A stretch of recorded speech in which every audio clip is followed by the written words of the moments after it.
What's up, YouTube? That's wrong. That's right. We are about to watch the Final Fantasy XIV trailers that I missed over the weekend. You hear that? That's the hype. Some pretty cuckoo bananas stuff got announced. People are saying 7 plus 7 is 14. Crazy, I know. But let's see what all the hullabaloo is about. Greg, you're never going to believe this. We are now friends. Me and Nick went to the Jeff Rosenstock concert together last week. And talked content and stuff. But yeah, when that was posted a while ago, I don't know, like a week or 2 weeks ago, a bunch of my friends sent it to me, which is very fun. We were saying that we think we have a lot of like audience overlap. Like a lot of y'all also watch them, which is cool. I thought 7 plus 7 equals 77. Open the schools. What's going on? All right, let's watch this. Dude, this is crazy. It was a 9-hour live stream. Is it just all of FanFest? I'll snooze the ad. And so I imagine the biggest question on everyone's mind is, what is the theme of the new 8-player raid series? さて、そのヒントとなる、まずはこのサウンドをお聞きいただこうと思います。So, to give you a hint, we want you to listen to this track. Play it. They didn't! Chills.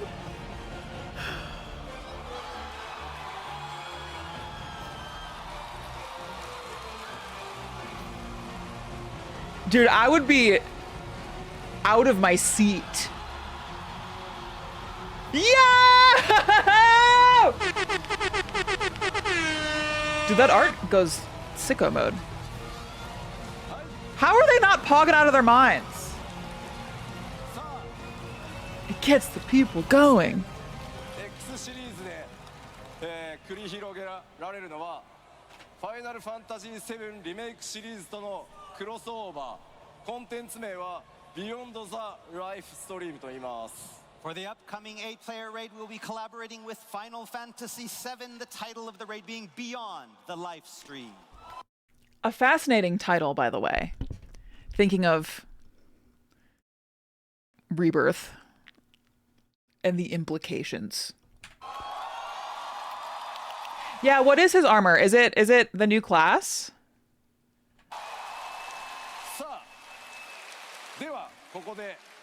Yeah. What's the new class called? The new tank class. And to help give us a little sneak peek of what is to come, I'd like to welcome to the stage Bastion. a special guest. Final Fantasy VIIリメイクシリーズディレクターの Yo! 浜口直樹です。 Remake series director Naoki Hamaguchi. My goat! Dude, you know he was loving this. He was loving this. Okay, and I saw on Twitter his necklace. He's like, he has an iced out 7 necklace, which is, come on, that's the coolest thing ever. Look how happy he is! Noted JessCap run stream viewer Hamaguchi-san. I mean, Final Fantasy XIV のファンフェスでは初登場となりますね。では浜口さん、世界中の FF ファンの皆さん、そして14光の選手の皆さんにぜひご挨拶をお願いしま So す。 seeing as this is your first time to appear with us on the stage at FanFest, let's give Hamaguchi-san a few moments to say hello to the Final Fantasy fans around the world and Warriors of Light. はい、光の選手の皆さん、こんにちは。Hello, Warriors of Light! dude, you know he was loving this. ファイナルファンタジー7リメイクシリーズディレクターの浜口直樹です。 How My cool. name is Naoki Hamaguchi, director of the Final Fantasy VII Remake series. I also love his energy, yeah. He's like, where's the hype? このですね、ファイナルファンタジー14の、ファンフェスティバル、初めて参加させていただきました。And this is my first time here at a Final Fantasy XIV fan fest. It's his first fan fest. 本当にですね、今日この場に立ってて、とても楽しみにして Look ま at す the little し、 chocobo とても光栄 bracelet. に感じています。I've been really looking forward to being able to be here with all of you, and it is such an honor to be here right now. I do want that Revelation hoodie. さあさあいよいよねリメイクシリーズ完結作のファイナルファンタジー7レベレーションも発売時期ね発表されいろいろ期待がねこう高まっていく中でのこうクロスオーバーなんですがそのリベレーションのね開発状況とかそれにかける思いとか、そして今回のねこの Beyond the Life Stream に関してちょ Livestream? っとコメントをお願い His します shirt is 14, I was So with wondering. the release of the final chapter in the Final Fantasy VII Remake series, Final Fantasy VII Revelation, coming soon, I can imagine a lot of people will have their eyes on this exciting crossover. So, how is development on Revelation going? And what are your thoughts on Final Fantasy XIV and beyond the live stream? はい、 Soon そうですね。 TM まずファイナルファンタジー7レベルーションは、リメイクシリーズの、完結作として来年の春に、発売です。So, first of all, Final Fantasy VII Revelation, as the final chapter of the remake series, will be coming out next spring. はい。で、Thank you. Thank you. それでですね、今開発チーム一同ですね、こう皆さんのこう期待に応えられる作品になるよう、もうオンタイムで、開発を進めておりますので、もうしばらくお待ちください。And the development team is really, really hard at work to make sure that it both lives up to all your expectations and comes out on time. So please bear with us just a little bit longer. Of course, Boris Force. FF14 is the critically acclaimed そしてですね MMORPG. 皆さんもご存知の通りではありますが、ファイナルファンタジー14も来年の Greg, it's 4 so 月ですね cute. エバーコールドのリリースを迎えます。 And as you guys well know, Final Fantasy XIV Evercold will be coming out in January. こういったタイミングでですね、双方の作品の魅力を感じていただくことのできる Beyond the Life Stream を通じてですね、ファイナルファンタジーフランチャイズ全体の魅力を感じていただきたいと思います。 And so we thought this was really the perfect time to sort of come together in a united front as Final Fantasy to show what's great about both 7 and 14 in Beyond the Livestream.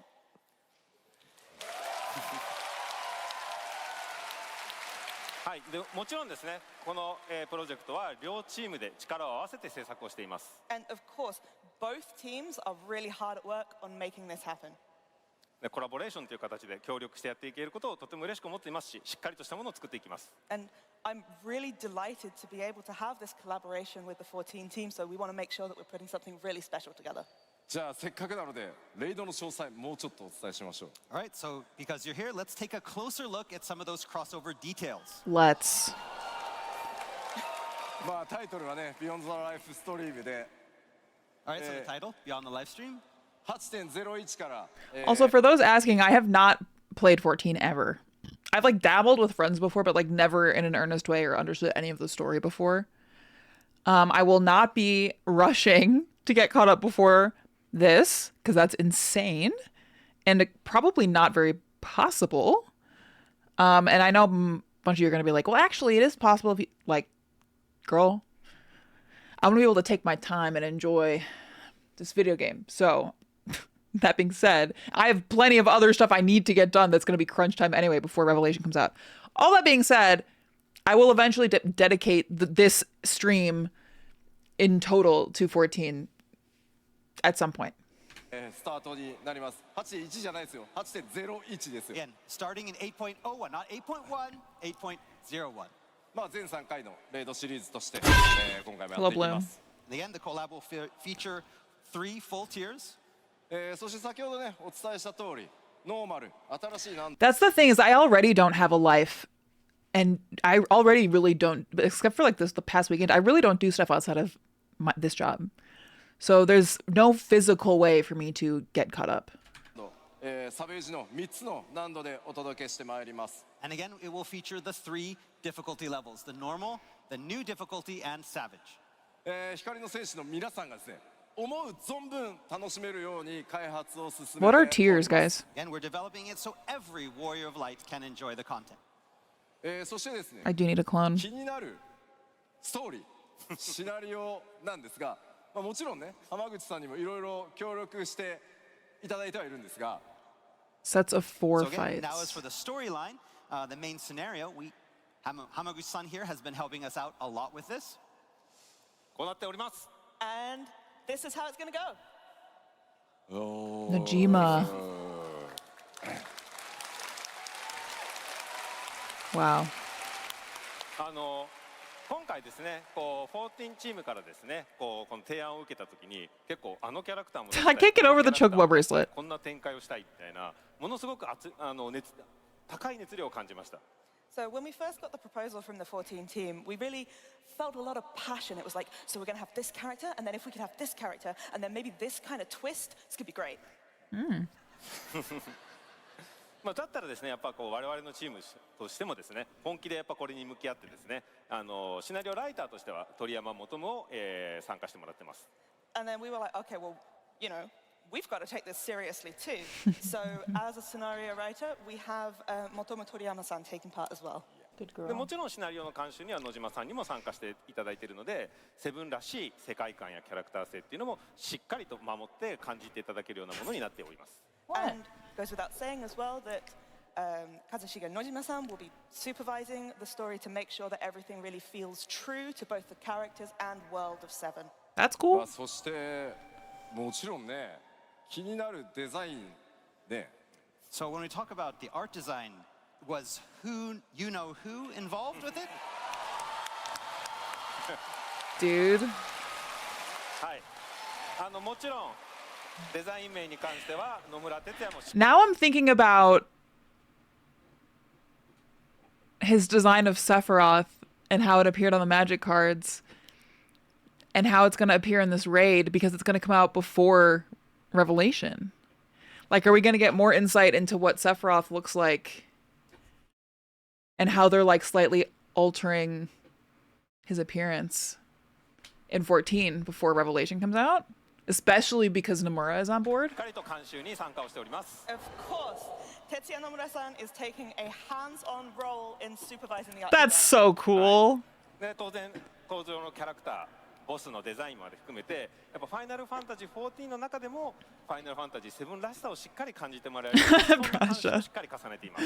And when it comes to the character designs, the boss designs, we want to make sure that you can really get that. Oh, it depends if Sephiroth is in the first 4 fights because fights 5 through 12 will be out after Revelation. That's interesting. And I wouldn't be surprised if he was like towards the end, right? I mean, maybe they'll do like weapons or something. But that's a good point. Thanks for saying that. Final Fantasy VII flavor inside of Final Fantasy XIV. はい。まだですね、今日はこれ以上お伝えできない部分が多いんですけど、このファイナルファンタジー7リメイクシリーズから私をはじめ野村、鳥山、野島といった本当にコアスタッフがしっかりと関わっております。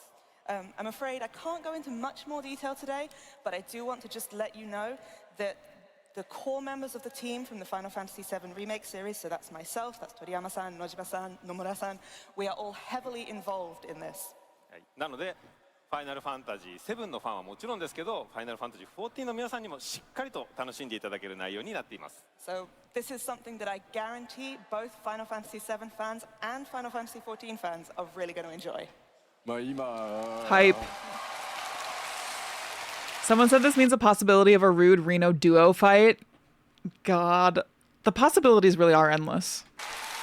さあ今ねキャラクターっていう単語が Elena 出 for a ました triple. んで誰かが FF7 の世界から14の世界にやってくるんじゃないかなと思います So you mentioned characters. Does that mean we're going to be getting some important visitors from FF7 into the world of FF14?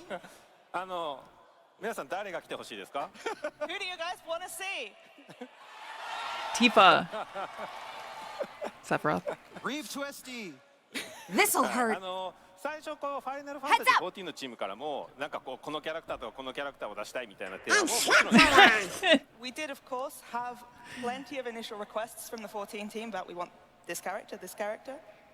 で今回一緒にですね世界観を It's 話していく payback 中で time. All right, quiet down. 我々のチームからもですね Or や I'll っぱり mute you. このキャラクターも出したいしこれも出そうみたいな感じでどんどん増えていきます。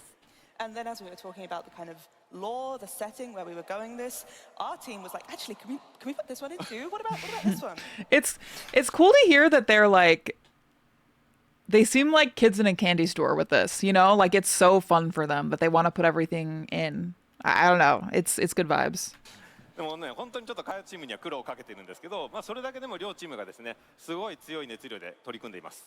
And so I do have to apologize to our development teams about all the extra work we're giving them, but I can guarantee that there is a lot of passion on both sides of this. はい、ぜひですね、今後の情報をお楽しみください。So please look forward to further updates in future. I will. God, that's so cool. ファイナルファンタジー7リメイクチームとファイナルファンタジー14チームが、全力でタッグを組んでお届けするビヨンドザライフストリーム、エバーコールドのリリース後、メインクエストが一段落ついたあたりのパッチ 8.01 からスタート予定です。ぜひご期待ください。Beyond the live stream is a 100% collaborative effort between both the 7 remake and 14 teams, and we'll be ready for you with the release of our first scheduled post-launch update in 8.01. Yeah. Are people like really pissed about this? Do people not want this, or what's the general sentiment? Because I think this is the coolest thing ever, but you know me. さあ、今日ここでお Five 伝 seems えできる 8.X シリーズのその8人レイドについてここまでなんです Cool. が、 Okay, so yeah. 浜口さんちょっともうちょっといてください。はい。 So that's all we can talk about today regarding our 8-player raid, but I'd like Hamaguchi-san to remain on the stage here just a little while longer. Yeah. もうちょっとね。Why? なぜかというとですね Beastmaster. パッチ 7. Guys. What is this Five Nights at Freddy's ass bunny rabbit or whatever it is? Only negatives I've seen about it is that folks are a little upset we're getting 2 crossover things in the same expansion instead of 1 original 14 content and 1 crossover content like usual. Yeah, boohoo. 56についてもう一個お知らせございます。 Why, you ask? Because in patch 7.56, we have something else coming. 事前にねお知らせした通り9月8 Hi, 日 Sean. にリリースされます。 So as you know, patch 7.56 drops on the 8th of September. ここではですねメインクエスト That's from the Chuck E. Cheese crossover. リミテッドジョブである魔術使いが実装となります。 And with it, part 2 of the main scenario quests come out, as well as the introduction of our new For sure, special Colin. job, Beastmaster. ただしですねこのパッチ 7.56 期間中にもう一つ But a little while after the 7.56 release, we'll be introducing one more surprise. Gold saucer? ゴールドソーサーに What? 新しいコンテンツが Isn't it? It's already in the game, right? New attraction for the gold saucer is dropping. What are they putting in there now?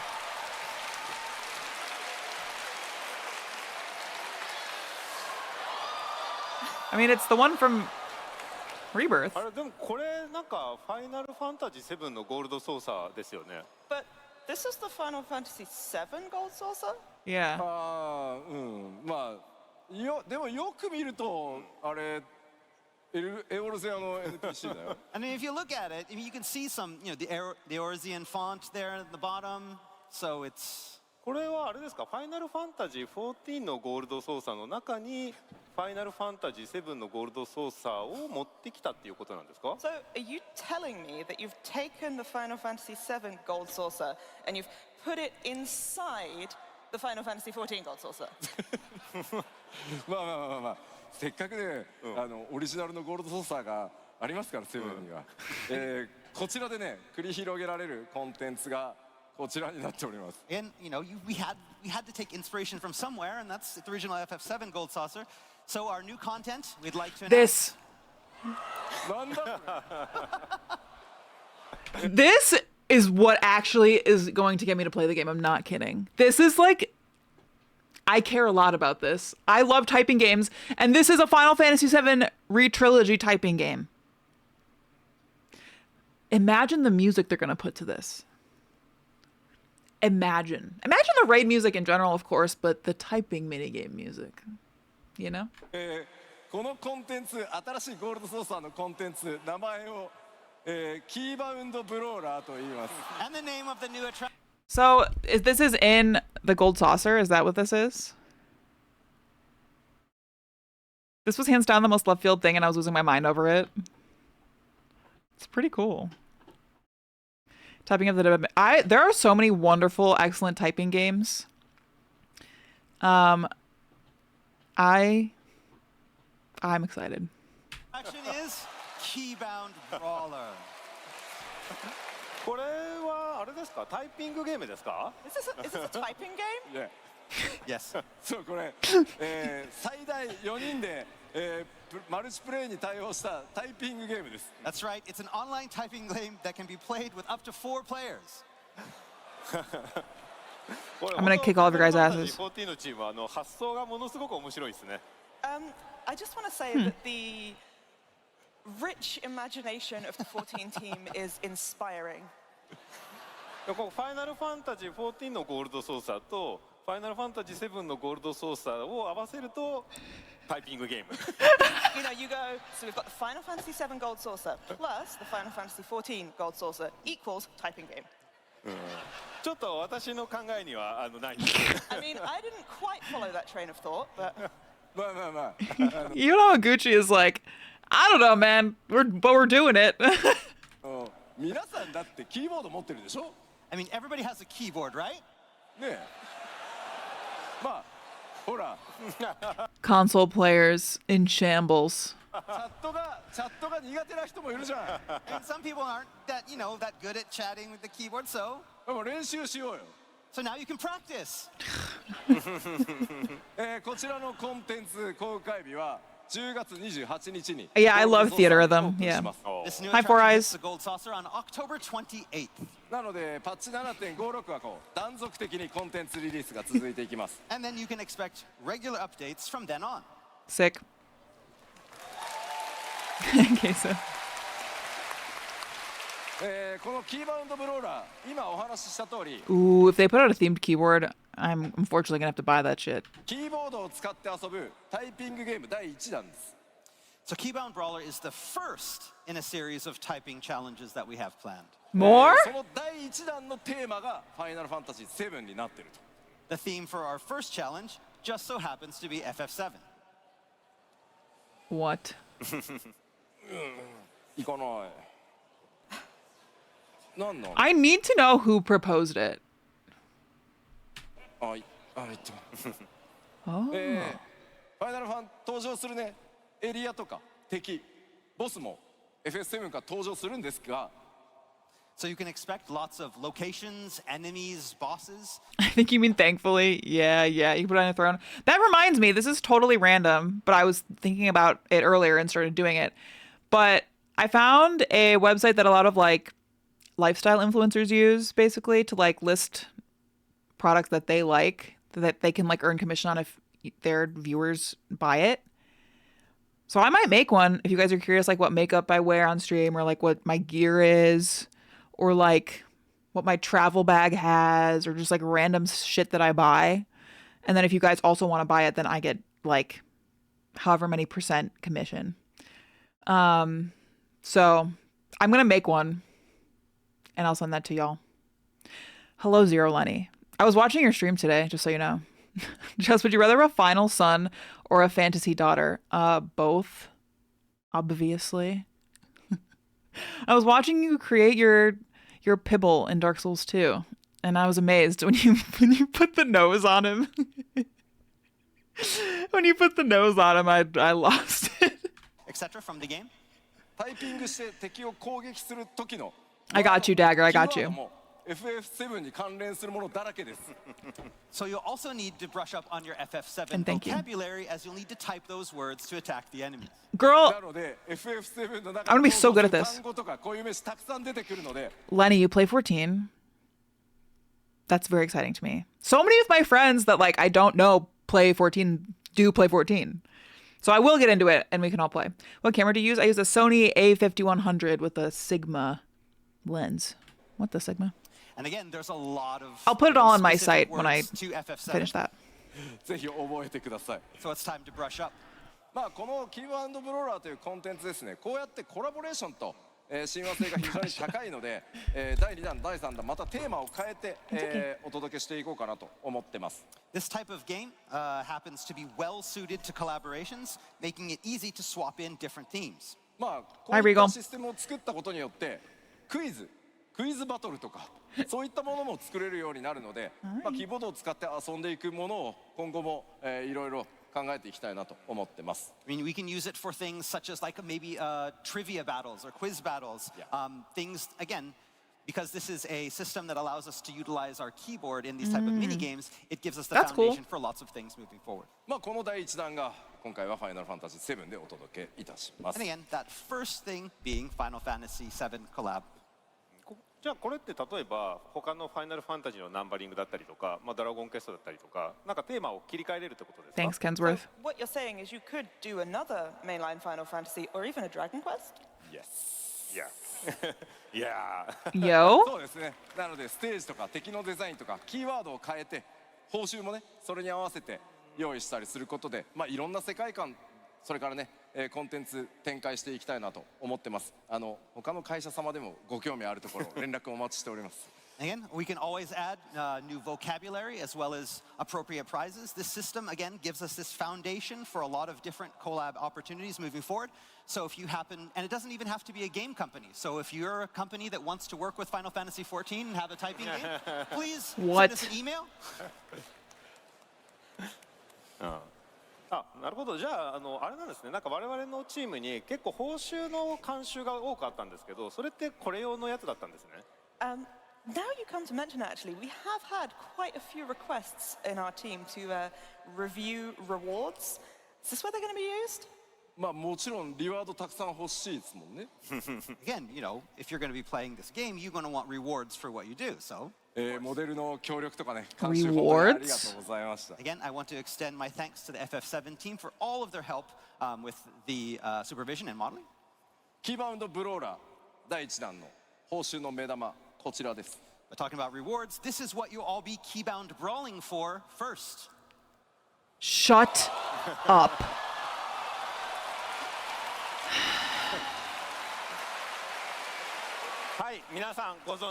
If this is what you want, bring it on. As you may have guessed, this is Barrett and Tifa's outfits. いやいや本当に監修ありがとう Girl, ござい I'm ます。 gonna be in there typing. Very much for all the supervision. あれでも Holy あれこれ shit. バレットのガトリン You only have to be like level 15 to get to the gold saucer? Okay, so I can beat Tifa for my whole playthrough. Yes? Wait, that's sick. Okay, I gotta get in there. That makes me want to play 14 now. Well, I guess the typing game doesn't come out till October. なくなっちゃ I っ can た be Monk Tifa. Where's It writes itself. Barrett's gun? まあでもさ、ガトリング腕につけると、 Imagine that outfit on my eventual bunny girl that I make, by the way. 普通の武器がほら触れなくなっちゃうんだよね。 I mean, as you can imagine, if that, you know, the Gatling gun is there, then we won't be able to hold your regular weapons.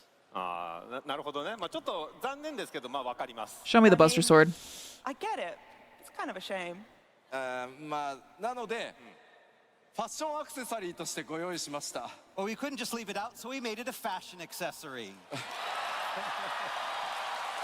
Okay, that's cool as hell. だこれだったらしっかりなりきれますね。 Okay, great. Now we're Barrett.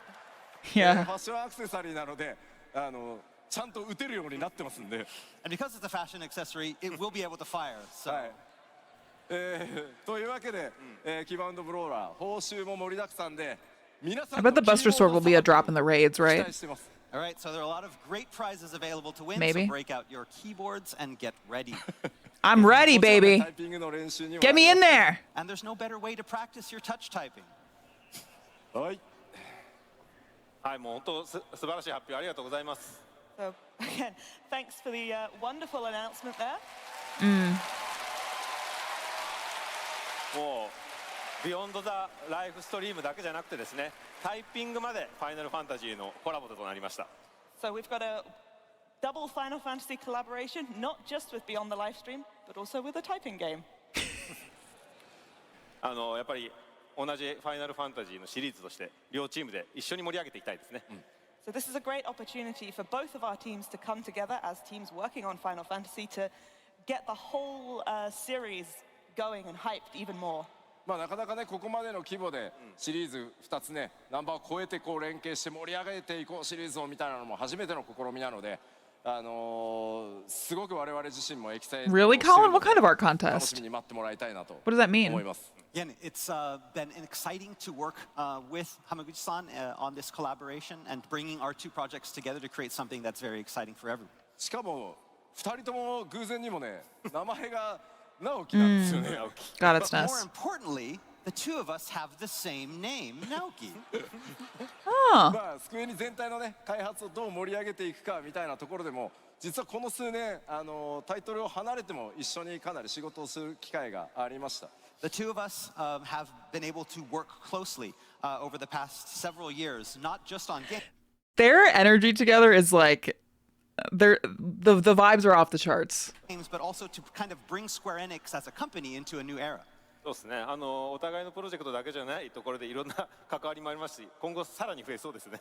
Yeah, I mean, we have lots of opportunity to talk, not necessarily about our games, but it seems like there'll be even more opportunity in future. さ Yo. あでは浜口さん改めて皆さんにメッセージをお願いします。はい。まずファイナルファンタジー7リメイクシリーズ、本当に今完結作に向かっております。 All right, Hamaguchi-san, is there anything you'd like to tell the fans in closing? So, first of all, as we've been saying, the Final Fantasy VII Remake series is approaching its climax. でもちろんファイナルファンタジー14も新しい展開に向かっております。 And of course, Final Fantasy XIV is setting out on a new saga as well. やっぱこのね同じファイナルファンタジーのシリーズとしてですね、このタイミングで両チームで一緒に取り組めることをすごく嬉しく感じております。 And I am so delighted to have the opportunity to collaborate across Final Fantasies at such an important time for both teams. ビヨンドザライフストリーム、ファイナルファンタジーレボリューション、双方ですね、こうファイナルファンタジー14の皆さん、光の戦士の皆さんとファイナルファンタジー7のファンの皆さんにしっかり楽しんでいただけるよう最後までやりきりますので、ぜひご期待ください。 We will be working our absolute hardest on both Beyond the Livestream, on Final Fantasy VII Revelation, to make sure that the 14 fans out there and the 7 fans out there can really enjoy what we're making. Hell 最 yeah. 後にはなりますが、皆さんの本当に温かい声援ありがとうございます。今日はとても楽しい時間を過ごすことができました。本当に今日はありがとうございます。 And finally, thank you so much for such a warm welcome. It's been an absolute pleasure to be here with you today. Aw, that's my goat! Literally, by the way. ファイナルファンタジー7リメイクシリーズディレクターの浜口直樹でした。 Let's have another round of 大きな applause. 拍手を。 Final Fantasy VII Series Director Naoki Hamaguchi, thank you. Okay, so you did. Thank you. You really did. Okay, is there more I should see from this? Or no? I know there was like 浜 a 口さんにはですね panel or something, 明 wasn't 日 there? Day2 にスペシャルステージ直樹の部屋というのコーナーがございます。 Big green flag energy. So, for those of you who want to hear more from Hamaguchi-san, we have a special panel. 明日のその直樹の部屋スペシャルゲストとして浜口さんに参加してもらってですね、僕と FF シリーズの開発とかそういったトークを、ここで行おうと思いますので、明日のステージ Hello, Dynastic. Did you copy and paste that or did you type it yourself? How are you doing today? Should I see the Bastion job trailer? I don't really know. I don't know that much about it because I don't play this game yet. But if it's cool, you can or tell me when the timestamp is, and I can check it out. It's a cool short showcase. Queso has everything handled. Copy faces faster. Well, did you ever consider that maybe it has less personal meaning and people might get offended if you do that? That maybe copying, maybe perhaps faster is not always the peak of earnestness and creativity. But anyway, you do what you want, you know, live your life. Okay, wait, so this is new job, Bastion.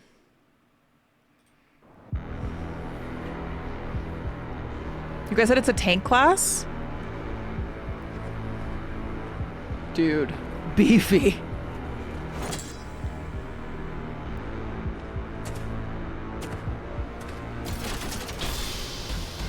trick weapons?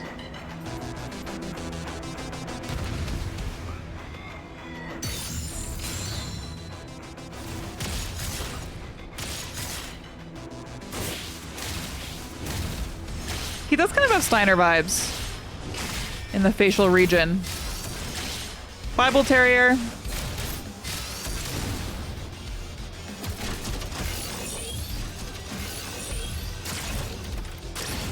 Kind of Barrett inspired, no?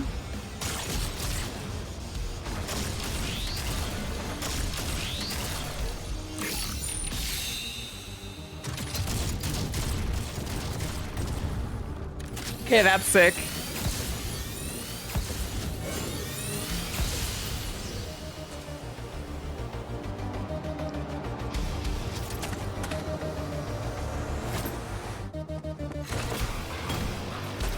Dude, that's tough. Yeah, Gunblade, Gun Shield. That's tough. I'll consider it, taking things slow. I love this for you, Dynastic. I love this arc, this journey for you. This seems cool. Not my playstyle, but never say never. It looks cool as hell. Guys, it looks cool. It looks cold. Get it? Okay, we can... How long is this? Does anybody know this panel?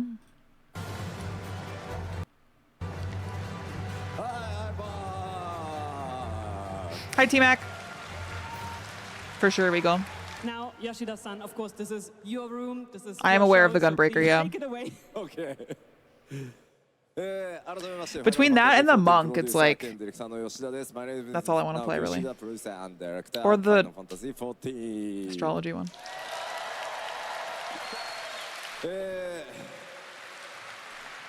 なかなかこうファンフェスのステージでですね、自分自身で MC をやりながらトークステージをやるっていうことがなんだったら初めてなんじゃないかなということで、今日は方でスペシャルゲストをお呼びして、トークを繰り広げるというステージをここから約75分ぐらいですかね。Look at the Naoki's room sign. I think it's probably the first time that I'm here at the FanFest standing on stage, and I'm doing a panel where I'm the MC and I'm also involved in the talk myself. But having this opportunity today, I would like Is Yoshi P just the coolest and give you a special talk session. person alive? 75 minutes. まあゲームのなんだろうこう新しい仕様の紹介とか。そういうことではなくて、こうゲームの開発に I've not been to FanFest because I don't play 14 yet. クロストークみたいな形で、ぜひリラックスして最後までお付き合いください。He's kind of sick with it. Yeah, so you can't really think about it as showcasing some new game design or game specifications, but rather you can think of it more as just a laid-back chat.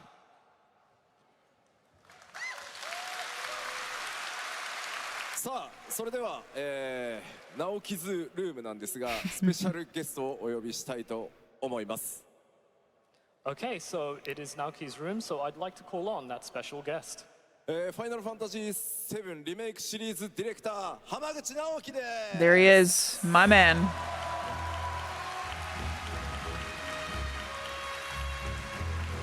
Bangers only.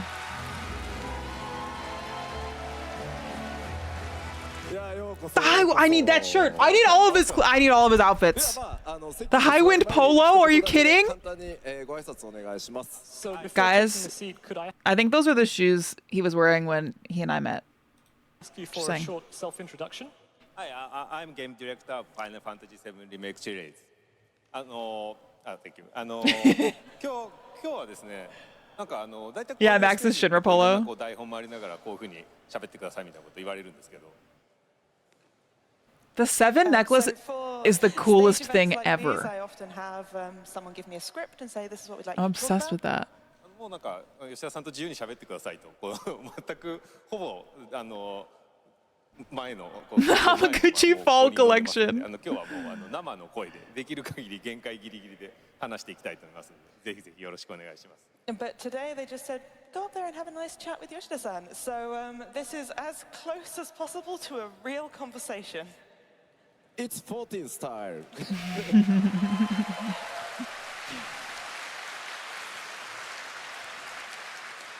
まあ確かに普通ステージイベントっていうと、まあやっぱりこう台本があったり Those して chairs ね are funny. まあ、できるだけこの通りにこうミスなく、特に通訳があるとね、そう喋ってくださいみたいなの多いんですけど、 So yes, of course, when we do have these kinds of stage events, it is quite often the case that we will have a script. Of course, that's to ensure that there are no mistakes in whatever's been spoken. Yes, and we Colin. do also do that out of consideration for the interpreters as well. それやると結構実は緊張しません？こう間違ったらまずいとか、この gotta 段取り Regal. 通り喋んなきゃいけないみたいな。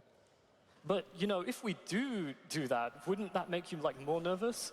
I guess you must be thinking to yourself, I don't want to make a mistake here, or I have to follow what they told me to do.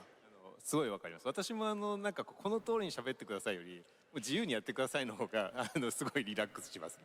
Yeah, completely Oldest house understood. chairs, pretty If they much. say, please say these things, it makes me quite nervous. But if they're just like, hey, go up there and say what you like, I'm actually a bit more relaxed about the whole thing. まあなのでどうせ普段から考えてること以上のことはまあ喋ればしないので、まあリラックスして自然体でやるっていうのが14スタイルなので、台本なしでいきたいと思います。 Of course, we wouldn't really go cross over a line and say what what usually is on our minds, or say more than that. So yeah, you can just think about it as a relaxed discussion, and that really is 14 style. So I hope you'll enjoy that discussion.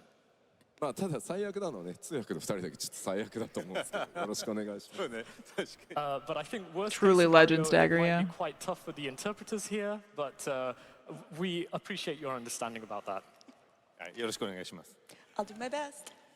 じゃあ、早速なんですが、まあ今日はファイナルファンタジー14のファンフェスということで、まあね、セブンファンも多いとは思うので、浜口さん知ってる方多いとは思うんですけど、改めてちょっと自己紹介、キャリアの方とかも含めて最初にしてもらおうかなと思います。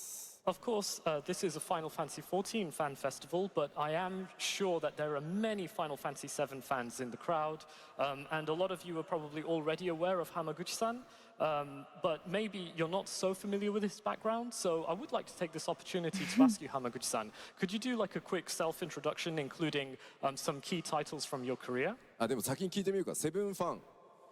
But let's see a show of hands, 7 fans. Thank you. まあホームだったね。 What a Oh, yeah, lineup. this is like your home turf. はい、ではお願いします。はい、私もうスクエアエニックスに入社して、もう24年、5年ぐらいになりますね。 So it's been like 24, 25 Right, years since I Colin? joined Square Enix. でもう本当にずっとファイナルファンタジーのこうシリーズをずっとこう作り On 続 the けてます。 laptop. And for that whole time, I've just been making Final Fantasy. The dream. Thank you. でなんか一番最初こうスクエアエニックスに働いた時はファイナルファンタジー12をこう開発していました。 So when I first joined, I was working on Final Fantasy 12. で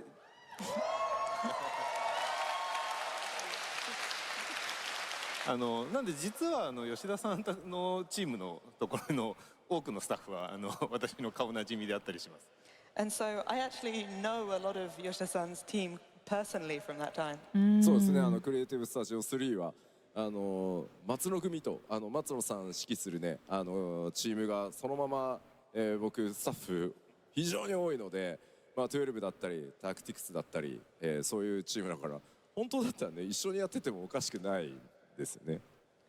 Yeah, that is completely true. So in Creative Studio 3, we do have a lot of staff who were formerly in Matsuno-san's team. Somebody booed? Really? And they have continued weird. to work in our division on things such as tactics. Well, they were from tactics and Tactics. 12. So I think it wouldn't really be odd if you had happened to join our team. Who would Hamaguchi-san. boo?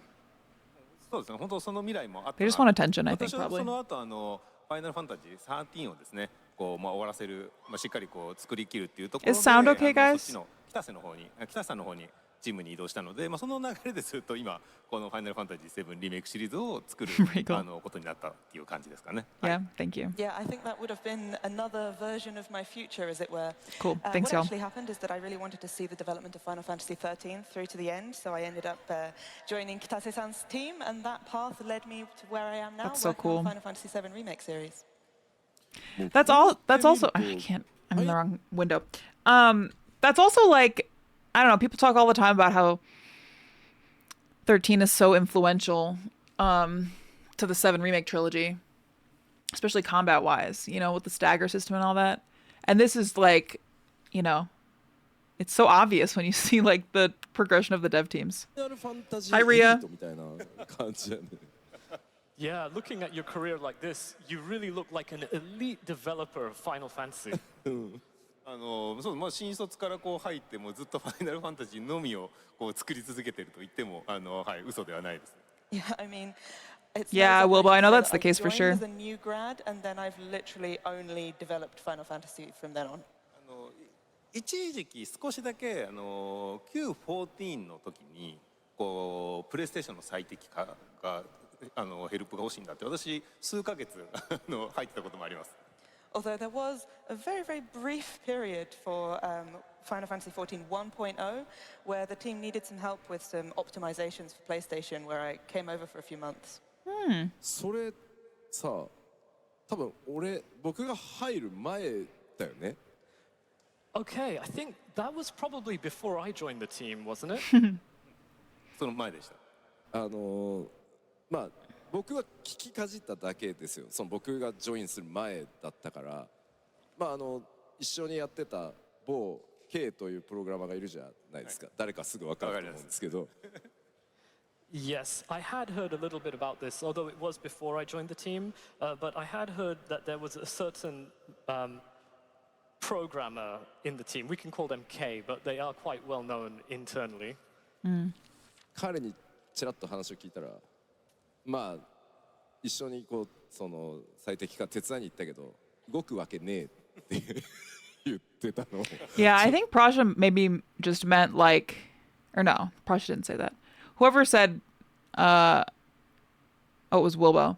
I assume they mean that just like 14 just seems like such a love letter to Final Fantasy that it's kind of funny that like so many of its players haven't played the other Final Fantasies, you know? But I think we're all in agreement that it's like an MMO, so other MMO players flock to it, you know? 覚えてます。Yes, but I heard from him a little bit about the optimization, and he's like, there's no way it's going to work. 今のあれですかね。もう過去のことなんでギリギリ発言してもセーフなラインのやつですかね。I mean, that's in the past, so I think we can probably get away with saying that. まあ実際だって僕から見てもそもそもだって I don't know why I just thought of this, but I remember that we were going to tier list every battle theme in Final Fantasy, and I had Dunrick put that together for me. We should do that this week. Don't let me forget that, because I can ask nicely Queso to edit that into a video for the main channel. 10万とか40万円の PC ですら動くの大変だった状態だったのが、まあ、当然ね PS3 のスペック特にね直接どれだけハード叩いたとしても、まあ、今の状態では動くわけないなっていうのは、まあ、エンジニアだったらもう当然だと思うんで、まあ、だからこそクライアント全部作り直して新生版を作ることになったのでもあるので、まあ、そういう意味ではすごく Q14 からね実は14に関わりあるっていうことですね。But yeah, if I take a look at it from the perspective of myself as a games developer, back at that time, you would be running this game on hardware, a PC that would cost maybe 300,000, 400,000 Not the yen. 6-7. And it would be really tough to get a game running on that advanced hardware and to really optimize that to run on the PlayStation 3 specifications. So I think from an engineering perspective, I could also understand where they were coming from. It would be an incredibly tough thing to do. But I think that's precisely because we made the decision to recreate the client, and then that led on to the development of A Realm Reborn. So I think in that regard, we could say that you, Hamaguchi-san, had a connection with Final Fantasy XIV right from 1.0. I know, Prashi's cringing at the PS3 memories. 一回途中で私こう HD のゲームじゃなくてスマートフォンのこうちょっと運営型のこうファイナルファンタジーも作ってたことがあって、まあ今回特にこう14もこうライブゲームっていうか運営型のタイトルじゃないですか。なんかすごく懐かしい気持ちというかすごく刺激を受けました。Yeah, that's right. And one time, so I've mostly been making these single-player focused standalone games. But one time I did work on a sort of live service mobile game as well. And obviously 14 is a live service game. So working on another game like that, even though very different, was quite nostalgic for me. コメントを見てたりもするんですけど、1.0 からプレイしてるよっていう方どれぐらいいます？ I've been looking at the comments, but can I see a show of hands? Who's been here since 1.0? ありがとうございます。 Oh, thank you so Wow. much. 今コメントでもですね、その Yoshi P really saved 14 in Square. 14 1.0 nearly bankrupted Square. That's wild. I had no idea. Because it was like so popular. Sorry. Oh my god, I clicked into the wrong thing constantly. Because it was so unpopular initially, or because it was a bad launch. Yes, but Spirits we within. were just having a chat right now about how laggy and heavy Unpopular. 1.0 was, but people in the chat have started discussing about that, and they started reminiscing about that as well. That's right, Regal. So, yes, we do apologize. Things were quite tough at Square Enix back then. いやでもなんかそういうなんだろうその当時の時から今に至るまで多分 Yeah, and like think about it now. Like cash cow. こうファンの方っていうかこうゲーム一緒についてきてくれている方も多分一緒にこう作り上げてきてるっていう感覚がすごくあるんだろうなっていうのはすごく感じます。 Yeah, but it really feels like with all of the fans and players who've been with us since the old days and have stuck with us all the way through till now, it's really like we're just creating the game together, wouldn't you say? Oh, Wilbo, yeah. That'd be cool. 自分こうプレイヤーの皆さんにコメントを出させていただく時っていうのは、一緒にファイナル Colin, kids these days. ファンタジー14を作ってくださいだったり、一緒に歩み続けてくださいということがすごく多くて、もちろん開発とプレイヤーって立場は違うんですけど、我々全体一つで14コミュニティだと思ってるんで、そういうふうに言っていただけると非常に嬉しいですね。Yes, that's yeah, it really rings true because whenever I make comments to the players, to the community, I always tell them, let's make Final Fantasy XIV together, or let's continue on this journey together. So of course, us in the development team and everyone, the players in the community, we do have different standpoints, but I feel that we are all together in this central Final Fantasy XIV community. So for you to mention that, it makes me really glad to hear. Goose, is it like a YouTube documentary or what? さあさあ、まあそんな形で、まあ微妙にその旧14で、まあ僕 Yeah. ジョインする I'd be down to watch it 微 eventually. 妙なその接点があるっていう中で、ちょっと今日、コミュニティ Wolf, I チームから love トークの Yoshipi's お rings. I 題を agree. もらっているので、次そっちに進んでいこうかなと思います。はい。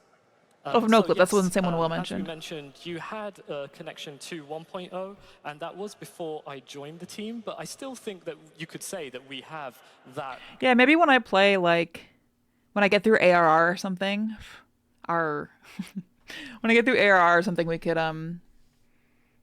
watch it maybe. Or you guys know probably the best time to watch it. The way I'm saying ARR is like, I don't know why I'm saying it with a weird accent. Connection together. So now for the Ends at purpose Heavensward. of, Okay, the talk got we're it. going to do today, we have received a few topics Arr. from the community team, so I'd like to proceed on the discussion based on those. じゃあ一つ目の、トークテーマお願いします。 Let's see the first talk theme. ファーストエンカウンターズって書く。エンカウンターズっていうのはね、これちょっとゲーム的な感じで表す。First encounters. Yeah, when you say encounters, it sounds almost like we met in a game or something. 僕は実は、まあ、何回か直接話したこともあるけど、僕はすごい覚えてるきっかけが一個あるんですけど、逆にその浜口さんから、まあ、自分のそのに対しての最初のきっかけって何だったかって聞いたことが Switching to just chatting while we watch ちょっ this. と聞いてみたいところではあったりします。Yeah, I do know there were a few occasions where we talked directly, and there is one occasion in particular that really stuck with me in my memory. But come to think about it, I don't think that I heard from you, Hamaguchi-san, what you think was the first occasion. So I'd love to hear that. そうですね。まあ話せる範囲でちょっと話してみます。Okay, I will speak to this to the degree that I can. まず多分私も吉田さんもそうなんですけど、結構その Yeah, I'm just not. I haven't been streaming on YouTube lately. まあ若いうち No に reason. 結構大きい組織を持たされてこう責任あるポジションでこう業務するっていう If it's like a huge thing people really want back, I can I think do that this again, is the case but- for both you and I, Yoshida-san, but when we were young, we were members of a certain position, members of a certain community in which we had a rather, a role of some responsibility, shall we say. まあ、名前も同じ直樹じゃないですか、 And we're both Naokis, aren't we? ね、結構社内の中でなんかあっちの直樹が何々してるこっちの直樹が何々してるみたいなのが結構噂になったりするんですよAnd you get all of these rumors in the company when people are talking. They're like, this Naoki and that Naoki are up to this and doing that. なんで私ね全然何かこう吉田さんに何かこう特別な感情があるわけじゃないんだけどなんかどう I know, Regal. We've been saying we want the bracelet. 時期があったんですよ So it's not like I had any kind of, I didn't think really one way or the other about you having not met you, but with all these weird rumors going around, I was like, well, I don't really know how to talk to him. なるほどね。まあ浜口さんは入社してからずっとスクエニじゃないですか。I see. Well, Hamaguchi-san, in your case, you joined Square Enix and you've always been in the company since then, right? で僕ってスクエアニックスってキャリアで言うと3社目の会社なんですね。 But in terms of my career, Square Enix is the third company I'm working at. でしかもこの見た目だから And what's more, I mean, come on, I look like this, I dress like this, right? そのあっちの直樹は信用ならんみたいなことを言う人たちも結構社内にいたらしい。From what I hear, there were a group of people in the company who said about me, we can't trust that Naoki. ちょっと目立つんですよね。Well, I mean, I do stand out, right? Dark そう Naoki. いう噂も聞いてたんだよね。 So I guess you must have heard those kinds of rumors. Yeah. ただこうやっぱすごい憧れは I've got too much aura, literally. フランチャイズってこれまでいろんなこうプロデューサーだったりディレクターだったりみたいなのがこう出てこようとしてもですねなかなか叩き上げというかファイナルファンタジーのから Live stream black and white, Naoki. 認めみたいな空気感があったりするんですよ So glad they freed him from his sweaty And I did cosplay. Hello, really Jess. look up to Agreed. you as well. I mean, looking at the Final Fantasy series, there have been all kinds of producers and I think this is day directors who tried 2. to take on the role, but people tended not to give them much of a chance if they hadn't come from a background of Final Fantasy. そこの中やっぱ14で吉田さんはこうやっぱりこう14をこう指揮してやっぱみんなの信頼を勝ち得ていってでしかも私のこの14のメンバーさっき言ったように松野さん組のもう癖者だらけのこうスタッフが多い中もうそれだけでリスペクトの対象ですよ Jess, are you hyped for the typing minigame? Because I am. And then you came in, Yoshida-san, and you took on 14, you won everyone's trust, and you took on, that team we were talking about, where a lot of them have previously worked with Matsuno-san. And I would say you could call many of them eccentric, and you went out and you won their trust. So really, just looking at that, it's hugely impressive to me. Same, Jess. まあでも Glad we're on the それ same だけ page. 歴史が長くてで本当にたくさんのスタッフで作ってきたフランチャイズだから、まあ、当然よそからポッと来て、まあ、僕はどっちかというとドラクエ作るためにスクエアニックスに入ってるから昨日までドラクエ作ったやつが FF 作るわけねえだ Totally ろ Pasha. 作れるわけねえだろみたいな一回も作ったことないのにっていうのは、まあ、ある意味自然な反応ではあるとは思うんですよね。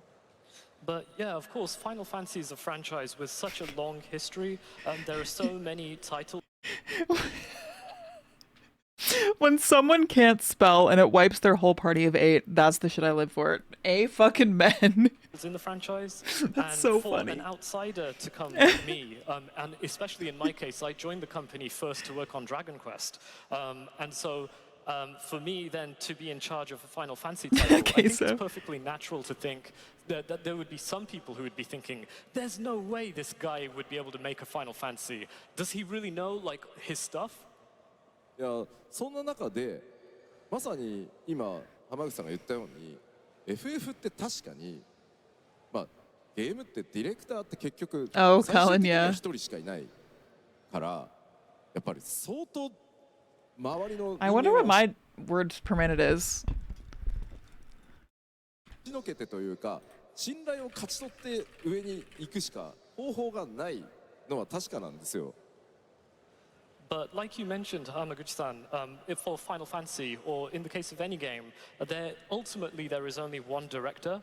So the only thing the director can do is to gain the trust of the whole team in order to be able to drive them forward.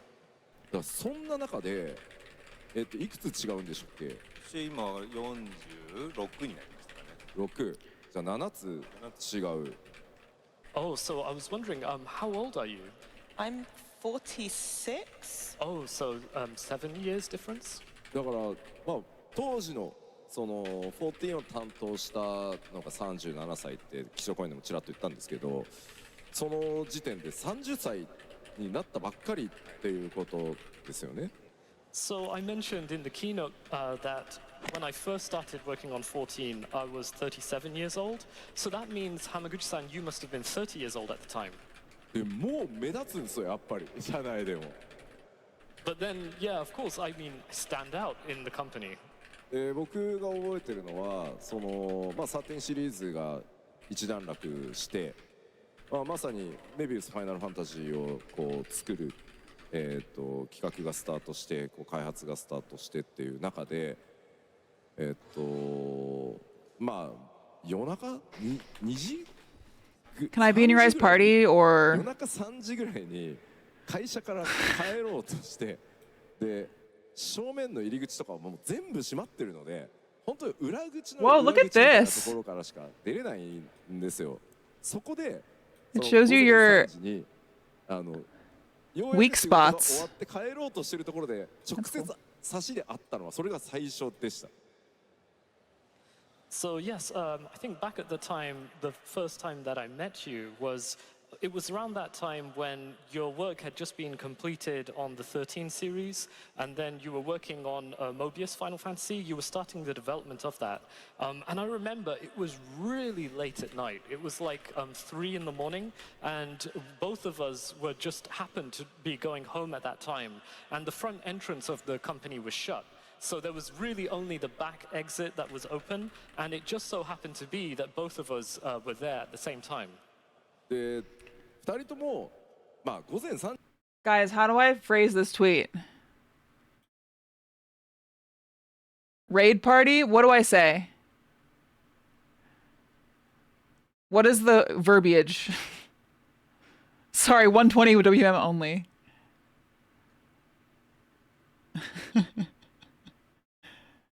FF14 Savage typing game raid.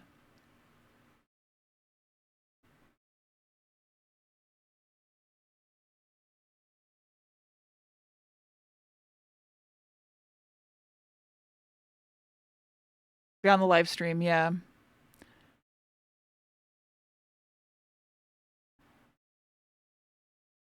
So wait, how do you say that in a sentence? Can I join your FF14 raid party? What would I actually say? Do you know the typing came out before FF7 original?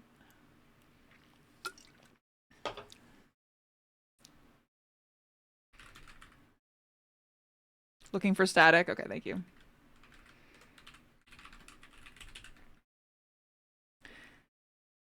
Yeah, Regal, maybe that's it.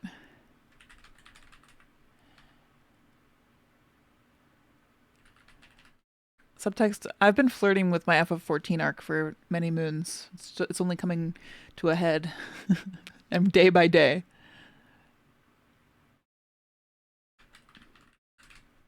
Do you think that's funny? Is that the right way to phrase this? I'm trying to come up with a fake Party Finder post.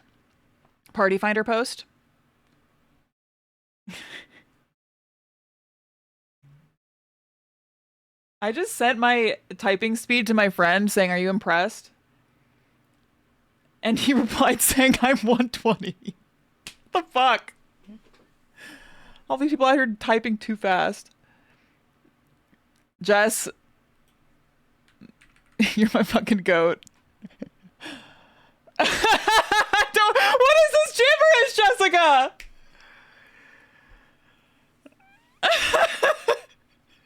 What is conga crisscross? That's made up.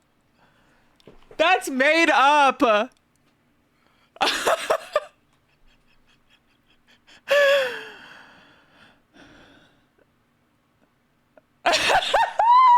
Okay, guys, like my tweet, please. Like my tweet. Okay. Thanks, Jess. うわもう疲れたみたいな感じかっていうと実は全然そんなことはなくて Of course, if you hear that we were going home at like 3 a.m., you must be thinking that we were just completely drained and out of it. But that's absolutely not the case. 今日もめっちゃ仕事したぞ明日はこれとこれとこれだみたいな感じでいたらさらにテンション高いんですよこの人 But yeah, you were like, oh, today I did this and this and this, and tomorrow I have to do that and that and that. I think in any case, you're just like so excited about what you're doing. で当時自分の作ってるメビウスファイナルファンタジーのクライアントを帰りですよその裏口に帰ってくときにチェックしながら歩いてるんですよ But back at that time, you were leaving the office so late at night, but you were actually opening up the Mobius Final Fantasy client that you were working on, and you were checking it. でってその会った時に見てください吉田さんめっちゃいい感じでできてきてるんですって And when you bumped into me, you were like, hey, Yoshida-san, you got to see this. It looks amazing. そっから10分ぐらい結局一緒にこうタクシーに乗るようなところまで歩きながらずっとその話をしてていかにこう今作ってるシステムに手応えがあっていかにいい感じにできてるかっていうのをすごい目をキラキラさせて話してくれててそれが僕一番最初の直接だったのでめちゃくちゃ印象に残ってます。 But yeah, I think it was about 10 minutes or so. We were walking towards the area where we could get a taxi. And I remember we were just so engaged in that discussion. And you were telling me things like, oh, wow, this system is so well made. It just looks amazing. And I think I could see that kind of energy and that shine in your eyes as you were This is so passionately cute. talking about this. I love their So vibe. that anecdote that I have, it just really left a huge impression on me. And I think that was the first time that we met. まあ私も覚えてますけどでもやっぱりそのクリエイターってなんかこう自分がこうお客さんがどういうふうに遊んでくれる I'm just reading this tweet. Hector Strats Conga crisscrosses. What the fuck? かっていうのをイメージしながらこうどこまでそこにこう熱量とこだわりを持ってこうパッションを注ぎ続けれるかっていうのがやっぱすごく重要だと思いません。私はやっぱそこが Ass and titties, I 自分の中 see. のものづくりの根幹にあってそれはやっぱりメビウスの時もそうだし今のリメイクシリーズも同じで、はい、そこはすごく思います。 Yeah, I really remember that too. But you know, I just feel like when you're a creator and you're working on something, it's really important to think about how Regal, the it's a player is trap. going to experience it and have all of that passion yourself and refuse to accept anything less than the best. You know, don't you No, agree? Prasha, I believe think it. that's really sort of the root of what drives me as a developer as well, both on Mobius back at the time, but also on the remake series. まあその情熱がなくなったらね、まあ、正直チームをあんまり指揮するべきじゃないかなとはなんでその熱量って結局伝播しちゃうのでそれはねすごい僕も思いますね。Yes, I think exactly. If you do lose that passion, then I don't think you should be the one who is at the front of the team and driving that team. Because at the end of the day, if you do have that passion, it will spread to the rest of your team. いやで僕は14 Hearing you guys talk about 14 and like all of the lingo and stuff really makes me want to play. Like, I don't know, man. I gotta get in there. 担当させていただきますってこう発表そのプレイヤーの皆さんにさせていただいたら誰だこいつって言われその、まあ、見た目も良くないから信用できねえみたいな感じだったんですよ。I remember as well when I made that announcement that I was going to be taking charge of Final Fantasy XIV, I announced it to the players, and I remember back at the time there were also comments along the lines of, who the heck is this guy? And of course, me having like my appearance, the way that I dress, people were also thinking, nah, we can't trust this guy. まあでも一緒にね作って信用してもらうしかないと思ってまあやったんですけど。But I think the only thing that I could do at that time was to make it and make everyone believe me.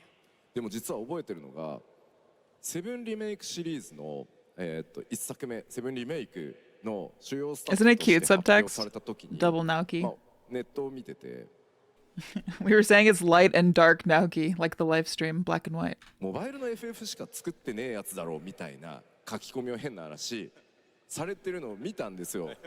ありました。But I remember back at the time when you. And I have absolutely zero intention to catch up before this patch. That's insane.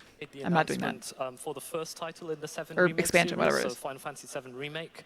And there were comments based around the staff, the central staff who were going to work on the title. And people were kind of criticizing or kind of pointing out that some of those staff were working mobile staff. でも僕はどれだけすごいか知ってるから絶対大丈夫と思ってそう、まあ、周りのスタッフにも For そう sure, いう Jess. 話をしてたんだけどなんかそういう境遇までなんか同じ直樹で似てんなって思いながらちょっとニヤニヤしてたのをすごい覚えてるんですよ。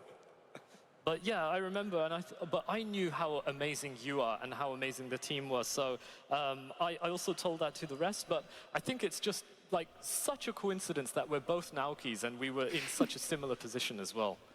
I love that they keep talking about that. 14立て直してこう、まあ、10年10何年ってきてやっぱ信頼を積み上げてきてるじゃないですか。で私もまさにこうリメイクシリーズだけどまさに言われました。その直前モバイルのやつでしょみたいな。でも今やそれこそこうリメイクリバースリベレーションっていうところでこうちゃんとしたローンチスケジュールをこう刻んでると。もうメディアとかも浜口さんはどうやってそんなこうマネジメントしてるんですかみたいなむしろ安定の象徴みたいになっててやっぱもうこれって積み上げていくしかないものなんですよね。Yeah, I mean, you know, you Queso. built 14 again from the ground up, and you've been doing that for over 10 years. I also think like I should wait to finish, or I shouldn't start 14 until I'm done with Kingdom Hearts, because that seems like two separate journeys that need to be completed separately. Years now, and it's now reached the point where it's been 10 plus years for me as well working on the remake series. But at the time it definitely was a case of people saying, oh, but you're just a mobile game guy, right?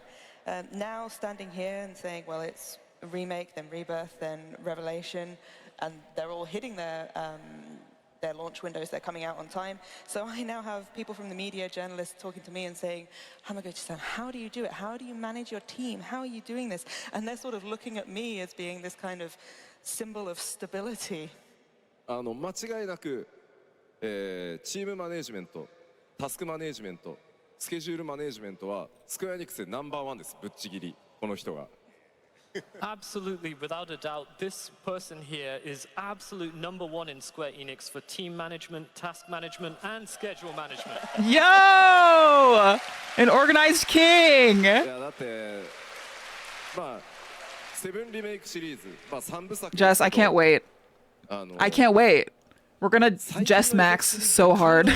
ぐらいテンポよくちゃんとリリースされていくし。Hi, Winslow. Okay, cool. I'll check it out. I saw a ping on my phone. I'll take a look. I'm stoked. 満足度の高さも含めて、どっちもバランス取れた状態であれだけこう矢継ぎ早に出せていくっていうことは、スクエニ市場でも結構近年では稀なことというかなので、本当にすごいんです。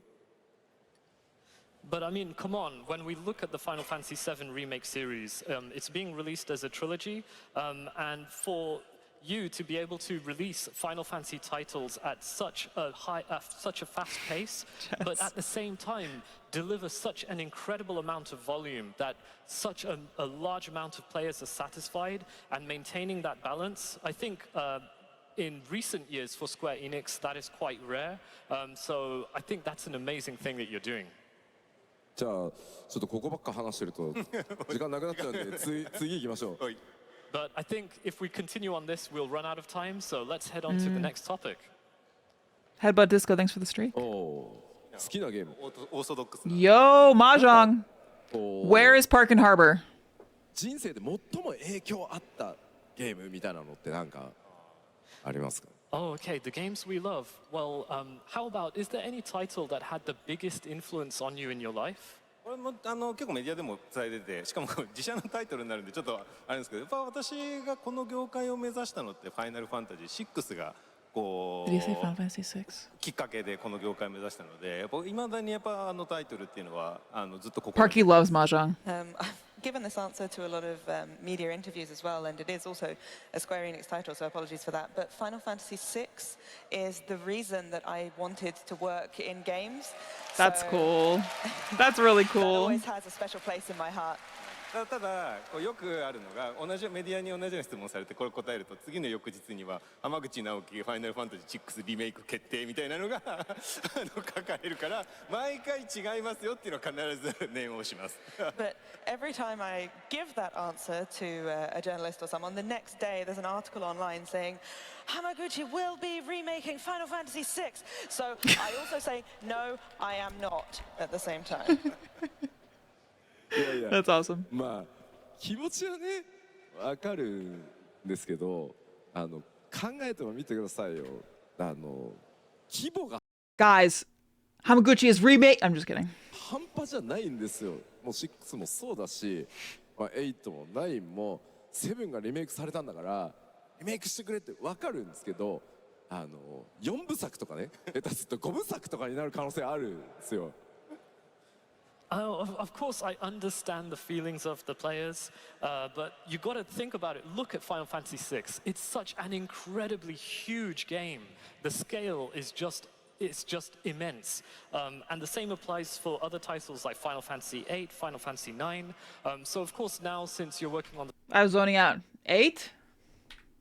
for other titles like scale is just Oh, I immense. think I saw a tweet about The this. same applies for other titles like Final Fantasy VIII, Final Fantasy IX.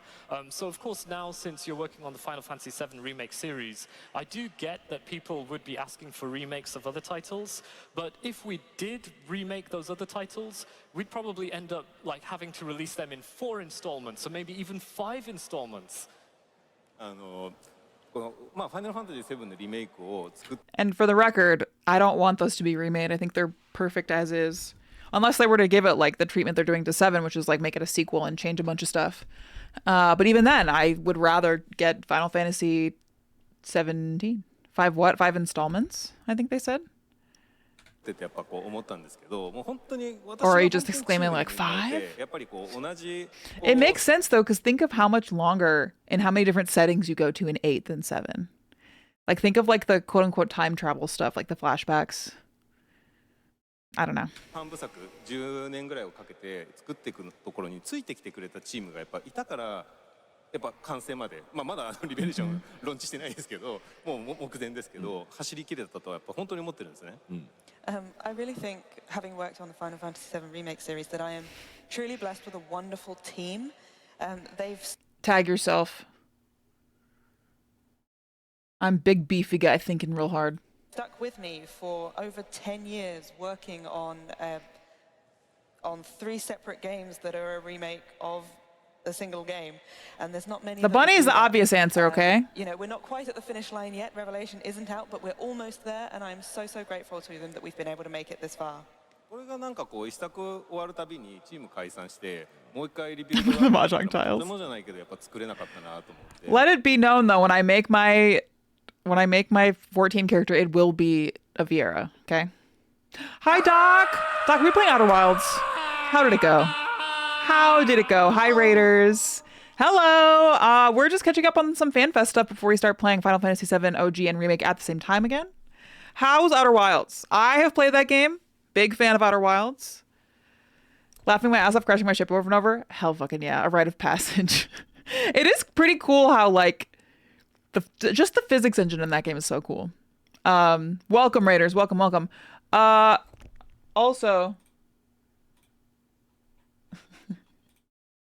Also, hold on, I'm pulling up my tweet. Thoughts? Anyway. それは本当に私恵まれたなと Everybody go follow Doc. それぐらい結構なんかタイミングとなんかこうそういう奇跡というかなんかがないとなかなかこうその期間をモチベーション持ち続けてなんかパッケージタイトルに付き合ってくれるクリエイターっていうのがやっぱ揃わないとなかなか厳しいのでそんな簡単に私6やりますみたいなそんな軽いノリではとても言えないっていうのがあります。And if, for example, we were doing something where every time we got to the end, we released one, we said, okay, we'll have a separate team, we'll look for new people, then I'm not saying it would have been impossible, but it would have been close. So yeah, I'm truly blessed with such a great team, and I do think it's, well, not only is it a matter of timing, in a way it's a miracle that we were able to get these people willing to stick around and willing to, you know, keep up the motivation to work on so many of these standalone titles back to back. So that's why I can't just sit here and go, yeah, I'll remake 6, because it's not quite that easy. いやだってそれを That's what pisses me off too when people are like, what's the next game they're gonna remake? Like, what'll they do next? It's like, dude, you don't understand the absolute miracle that the FF7 re-trilogy is. Like, have you no understanding of the hard work and world forces that had to align in order for that trilogy to be made? And especially be made well. Colin, also that. ね言った瞬間数年飛ぶっていう No, I straight up believe that this FF7 re-trilogy is like, we will never see this in our lifetime again. Like, this is like a peak gaming experience. 定するのでスパーンとね Yeah, Kensworth, But, yeah. of course, as soon as you say that, then, you know, several years just flies by like that. ちょうどいい話題になったんでもうこのまま次のトピック行く We were the only timeline to get つながるん this. で Hello, 言ってください locomotives. But yeah, this kind of connects on to the next topic, so let's take a look. JessCap record stream. まさに今話が出てるその、ずっと FF を開発されてはいるけどある意味7リメイクシリーズではついに一番上の責任者っていうところにこう上がってってやっぱりこうやりがいって変わっていくもんですかね立場とかによってシリーズの中でも。 So of course, Totally done, Rick. we've both been involved in the development of titles in the Final Fantasy franchise, but having been now in the position where you have become the top person responsible for the Final Fantasy VII Remake series, does that change kind of your perspective of, or how, what you feel it is to make Final Fantasy to you? これ多分吉田さんも通ずるところがあると思うんですけど確かにその、プロデューサーになったりディレクターになれば権限とか決めるもの力っていうのは当然持つとは思います。 Yeah, I imagine you'll be able to relate to some of this as well, Yoshida-san, but obviously the higher up you go, say as producer or director, the more power and influence you have to make decisions. でもこう、私がじゃあ12で最初にこう These translators are awesome. なんかエフェクトのファイヤーのエフェクトとかをずっとちまちまずっと作り続けてたんですよ。For example, when I joined and I was first working on 12 as a programmer, I just spent ages chipping away and really fine-tuning the fire effects. で、上になればなるほど決める権限もあるけどそれを進めるために周りの人たちを動かしていくとか同じ方向に引っ張っていく業務っていうのがどうしても増えてくるんですね自然と。And the higher up you get, obviously, the more you can make these decisions, but the more work you have trying to get other people to follow your lead and to come along with you. だから純粋に一クリエイターとして何かに対して没入したいみたいな気持ちは多分昔の方が多分表現できて Chris, really? Oh, I'm jealous. Where'd you find it? Just like a local thrift? こうパフォーマンスを上げながら同じ方向で一緒の作品を作っていくためにそこに注力するというところがそこは変わったなと思うけどただ結局出来上がった作品に対してのその思いはやっぱ一緒なので、そこのなんかいい作品を作ると思いは全く変わってないですね。So when we're talking about being able to really get immersed in your work, get stuck in as an individual Hi, creator, Respawn. that's something really satisfying. And I think 30 that's streaks, probably wow. something you're able to do a little bit earlier in your career. And then, you know, as it switches, the satisfaction comes That's more sick, from Chris. I love leading a that. team and getting them to be able to exercise their own abilities and take that. So I think that's really the biggest change for me. It doesn't change how I feel about the games and the fact that I want to make something amazing. でもスクエアエニックス特に規模の The cash grab thing always makes me crash out because straight up, yes, everything is a cash grab. Yes, they want their games to make money. That's kind of a given. Same. It's like nobody is making a video game purely out of the goodness of their heart. Like, I don't understand where that became a notion that people think is true. Like, this is a capitalist society. It is being made by, especially like a game like Remake, made by a AAA gaming publisher or published by a AAA publisher. like,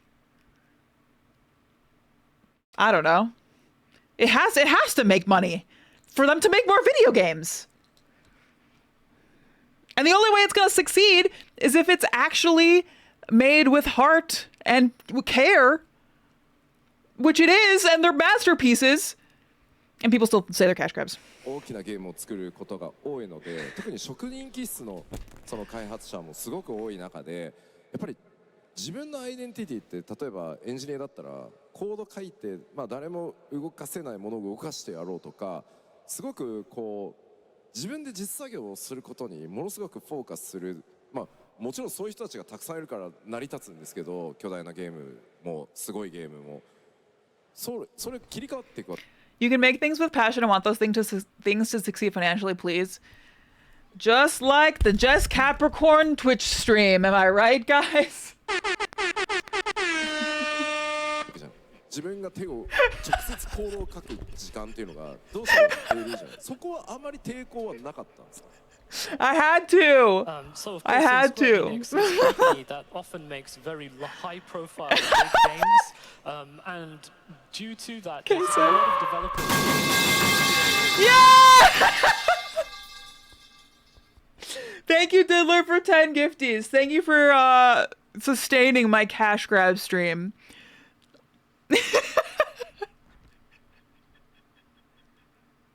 Yes, Dagger, thank you, it's working! I would never financially support a streamer. If they accepted it, it would prove that they didn't deserve it. Church, thanks for the prime! Guys, this is proof that cash grabs work. Genuinely, guys, thank you for the support, obviously. I love making shit. Thanks for helping me continue to make shit. We are really kind of like experts at what they do, and they're really at the top of their game. Four Eyes, thank you! There are some engineers who would be the only people in the team who could create code, and no one else would be able to match what they do. And those kinds of engineers, they really just focus in on their work and try to create things which no one else would be able to. But I think because we have so many of those kinds of developers in the team, that's precisely why we are able to produce a complete title in the end. But in the case of maybe like an engineer or a programmer who was originally coding so Greg, much, thanks for giving us up to cash grab. Changes, suddenly there's that switch. In your case, did you feel apprehensive, or did you feel that you didn't really like that switch? Thank you, Red Lions. この業界目指したのってなんかこういう役割で働きたいっていうよりはやっぱり多くのゲームファンの人になんかずっと心に残るようなそういうエンターテインメントを作る作品に関わりたいっていうのが原動力なんですよね。その中で私はまあ理系の人間でもあったのでプログラミング得意だったんでそこから入ったんですけど。なんか別にプログラムである必要はないというかそこの今その開発に対して自分が最大にアウトプットできる役割であれば正直そこにこだわりはなくてで、まあ、流れの中でいろいろまあ、チームマネジメントもすればするしみたいなまあそこは本当にそのチームにとって一番その開発にとってなんか最も効率がいい方を自分のアウトプットが出せればそこがモチベーションかなと思います。So, I didn't originally have a specific role in mind when I wanted to get into the industry. My main motivation was that I wanted to be involved with creating these amazing games that are really memorable and stay in people's hearts. I just happened to be a fairly logical person, so I ended up going into programming. But that wasn't necessarily what I always wanted to be. I just wanted to be in the best role that would allow me to contribute the most to what I was doing. It didn't really matter how that was. So, I'm happy to help with management, with coming up with ideas, and wherever is most effective for me to be within the team to help the game, essentially. Yeah, that's so cool. Like, I love that because when I worked my full-time job at a magazine, that's totally what I felt like too. Like I was just stoked to be able to work at a national print magazine, and I like. Persons for 5 gifted. That's really nice. I was happy to like manage a team of fact checkers or like you know, fax contracts or edit a print feature or produce the podcast. Like, I just loved being a part of making something. And I feel like those kinds of people really grease the wheels of these operations, you know, and Hamaguchi is like proof as well. When people say it's a cash grab, they're really not really saying that they don't think companies are trying to make money. Hold on. When people say it's a cash grab, they're not really saying that they don't think companies are trying to make money. I think that what they're doing is trying to imply that it is a cynical exercise devoid of passion or heart or care. And of course, that is clearly not the case here. So while I don't know why they want to win that argument, they do the next best thing, which is to say that you don't need to evaluate the art. You can dismiss it on the economic context. Yeah, and I think that's why so many of us are like, of course this beautiful piece of art has to make money because we live in a capitalist society. Because, like, for some reason, these people can't accept that both things are true, that both things can exist at the same time. It can be a beautiful, heartfelt, earnest, incredible, genius work of art and a kick-ass video game, and also intended to make money. You know what I mean? Jerpus, thanks again for the 5. Tabletop gaming, yeah, Dunrick. Yeah, that's awesome. Yeah, I don't know. This stuff is cool. 自分でゲームデザインもするし、その販売計画も立てるし、まあ何でもやるんですけど、そうやっていろんな役割が出てくるのに、コード書く時間が減ってなお、まあ描画も物理もシステムも、まあクライアントもね、なんであんなハイレベルでそのジャッジできる。その一線級のエンジニアたちと今でも現役でだってそのキャップをどこまでスペックのキャップをどこまでするかとかってやり合うことになるじゃない。それはどうしてるの普段。すごい疑問なんですよ。Yes, but I myself as well, I think of myself as a generalist. So I am a games designer, but I do sales planning and I do pretty much everything. So I have many different hats and I do many different things. I have many different roles. Oh, Chris, we didn't watch that, but I want to. There are also other things that you have to think about. So like rendering system, the client, and for when you go up for those like really top-level engineers where they have to think about where to cap the specs, they start like making arguments and such. And cool. How okay, are you great. able to manage everything on your end? Yes, Gur. I'm really doubtful about how you manage this. まあそこは多分プログラミングもそうだし、多分ゲームデザイン的なところもそうだし、なんかアセットのワークフローもそうなんですけど。なんかやっぱここって常に最新というかの情報に触れてないと、interesting project. There's a video essay in here somewhere. 実際あると自分も思ってるんですね。Well, I mean, this is the case for programming, for game design as well, probably, and things like asset workflows. But unless you're staying up to date with the most recent information, then it's really hard to communicate with others.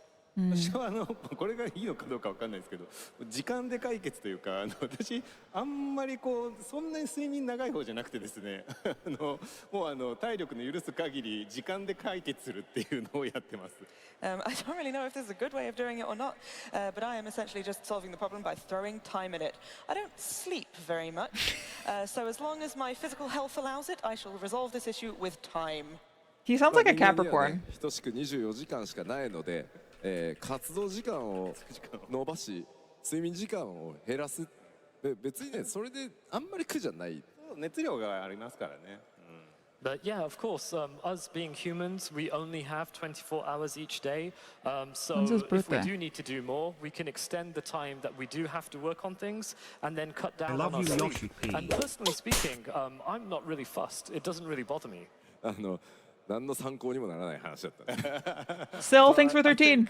That's probably not going to help many people watching this discussion. まあそろそろトークテーマとしてはちょっとクロージング気味なんだけど。I think he's a Pisces. ちょっと2つWas he born March 5th? まあファイナルファンタジーシリーズフランチャイズ本当に長く皆さんに支えていただいて間もなく40周年でそのファイナルファンタジーに関わっていて、いやこれ本当辛いんだよなっていうことと、めっちゃこれすごいやりがい、すごい楽しいっていう、まあ両極を、まあ、どっちから先でもいいです。その話してもらえると。ちょっと待ってね。Yes, we are nearly going towards the end of our talk topics, but one thing I do want to ask you, Hamaguchi-san, is, of course, Final Fantasy is a long-running franchise. It has a very long history, and we're almost going to be at our 40th anniversary. So I'd like to ask you two things, looking back on your Okay, wait, career, before he asks this question, and they're switching to a new topic, I just wanted to talk about this, like, cash grab thing that we're talking about because it's really interesting to me. I recently saw, I think it was an Instagram reel or a TikTok or something. It was really cool. It was like almost like poetry, but this person was talking about how in nature the most unique organisms and the ecosystems with the highest number of species, like the most biodiverse ecosystems, typically are ecosystems that occur on the border of two ecosystems, like an estuary, for instance. And that's because, like, when you're, you know, evolved to do one thing and then exposed to another environment, it just creates all these opportunities to become something like new and cool. And then they kind of talked about it in like how some of the best, most creative people ever had entire like creative or just entire lives prior to making their big creative opus. And like how being specialized in one super different thing than your other super different thing you're specialized in is like so valuable because you get a perspective that like no one else has. Like it's only your perspective. And that shit rules. And I think that's like why I think that they are like so good at what they do, because they can like, you know, they come from different parts of game dev and just like that sphere in general. And then they can kind of like dip their toe in all the other bits and pieces of the development process and succeed and like push things forward because they can meld so well into all the different roles. So I thought that was really cool. That like really stuck with me. And it spoke to me because I, you know, have had many past lives. Like I was a college athlete. I did field research on amphibians. I worked as a science journalist at like national magazines. And now I do this, you know, like I feel like all of my past experience in life like has only let me like that's the reason why I am who I am, and I'm so weird and like all this strange stuff, because like those past life experiences are so valuable. It's also why I think my favorite content creators are the ones that have done other bullshit before they started creating. And I like worry for the content creators that start doing it at like 15, 16 and it's all they've ever done. It's totally doable. But I think like you reach a point where it's like, if that's all you know and that's all you create, like, I don't know. I think you really need some life experience to give you like some texture, you know, for lack of a better word. Anyway, Fallout, thanks for 54. Let me scroll up and see what y'all are saying. Sil, it's good to see you, by the way. Thanks for 13. Yeah, subtext, the Yoshi P thing, people are bringing that up. I think that we'll watch the no clip documentary once I start playing 14. Because you're totally right. Like, the process may have been kickstarted by a capitalist needs and ended up fulfilling those needs, but it doesn't matter. It doesn't mean a ton of heart wasn't poured in. Yeah.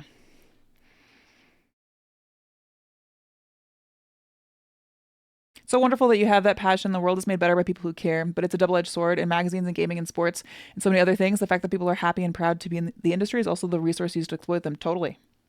So if you're in these fields, be passionate and also and do be proud and let your inner kid be pumped up that you're in it, but know that they are at least as lucky as to have you as you are to have them. Totally. Well said. Ultimately, the products that do get released, like quality video games, simply wouldn't exist without the very much needed love and passion behind them. That's the truth. Mm-hmm.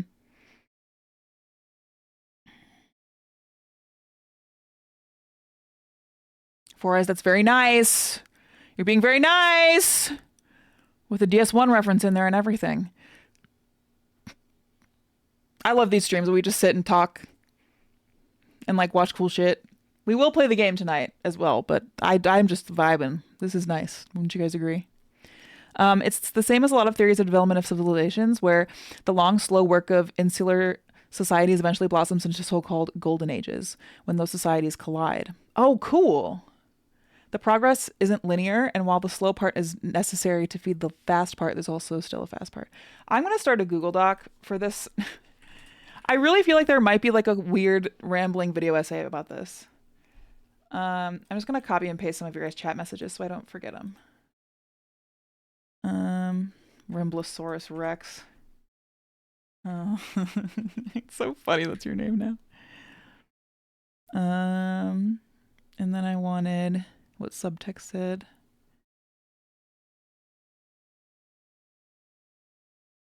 Just to jog my memory later. And what Prasha said. Prasha, you said even when patronage was the backbone of the arts, people weren't doing it for the love of the game. They were doing it for food and prestige. Are you referencing something specific with that, or just like in general?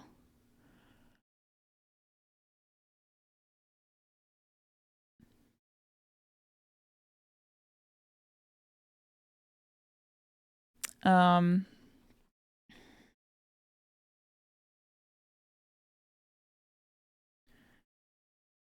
Liz. Dagger, drive safe.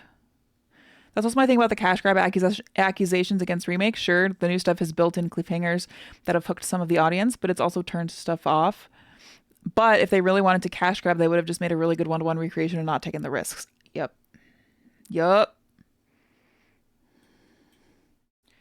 Agreed.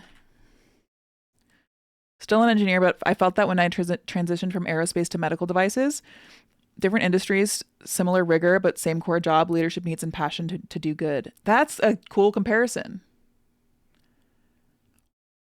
Yeah, I find that like the creative process from like working at a magazine and like writing features to like doing this job as a creator and like writing video essays and also just like planning events and streams, like there's a lot of crossover with that too.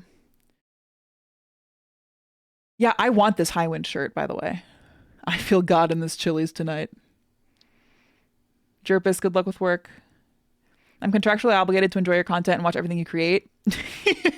Thanks, Greg. I mean, whatever. In general, and I should have said the love of the game isn't the only driver. People did what they love to survive first and foremost. Yeah, for sure. I feel you.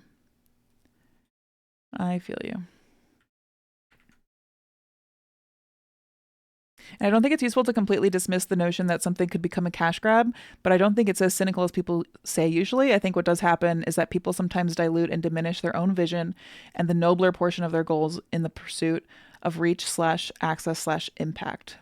And they say they'll make it up when they have those things. Yeah, but I'm sorry, I just forgot how to read. But the day to make the thing they actually believe in never comes. So it's important to balance things. It's important to be accessible and reachable. But when you compromise, make sure that you did it intentionally and with a real belief that trade-offs are worth it. There are way easier ways to make money or get well known than this. I'm not legally bound to watch any of this. I've just been parasocially exploited. That's right. Can we just be grateful that there are not microtransactions like character outfits? True. Okay, so what were we just saying? I was saying biology comparison where two ecosystems meet, like in estuary. See TikTok reel I bookmarked. Higher levels of biodiversity, specializing in one thing first and then learning to do another forges some of the best geniuses. It's the civilization thing is interesting as well. Like that Rimbley mentioned.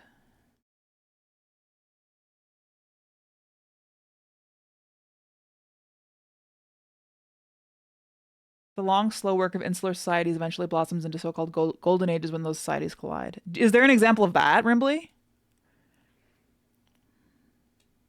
That's true. That's also true. I would give Square a little money for a cute outfit, but don't tell them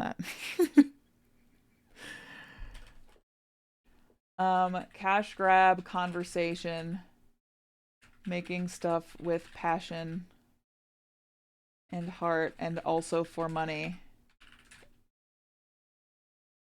I guess these conversations, I mean, how does the cash grab thing and the creativity thing connect? Do they, or are we just having two different conversations? I feel like the history of Square Enix is the company saying we need to make XYZ, and the creators making wild shit that sometimes works and sometimes and doesn't work. I once saw a defense of Nomura that was like, this dude took a project that should be Disney plus FF All-Stars for kids and added all this existential insanity to it. Yeah. And that's what makes it great, you know? That's what makes it great.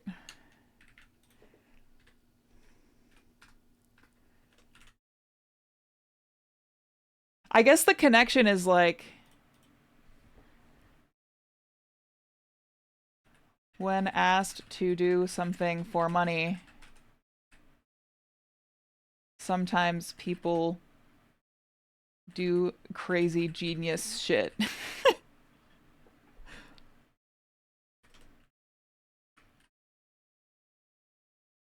Yoshi P. Nomura. Often forged by the biology analogy. Right? Is that kind of the connection? When's the Just Capricorn Queso microtransactions going to drop on this stream? I have money to spend. I look forward to the cash cab story making it into the cash grab video.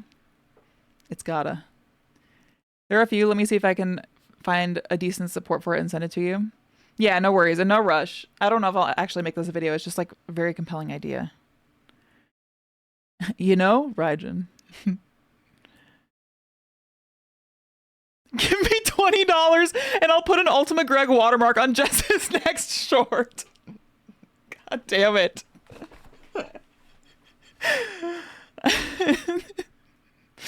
The cash grab and creativity are the same conversation. To what extent are wish rewards more acceptable for creative work, and why? Adoration, reputation, spreading a message, the creation of beauty, financial rewards, and to what extent do art and power and economy intersect, where the economic conditions are required to make the art flourish? What do we do about the notion of the suffering artists? Yeah, I got you. Thank you, Rimbley. That's helpful.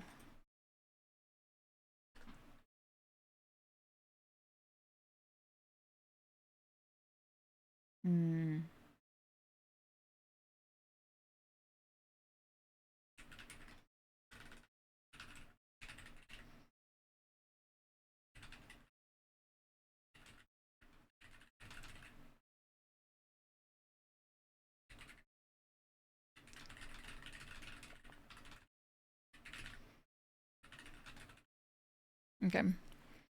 Oops. I would never fall for a JessCap microtransaction. Don't pay attention to the cloud channel badge. Business is booming. But it's always to get paid, pride money and everything else. More money means bigger watermark.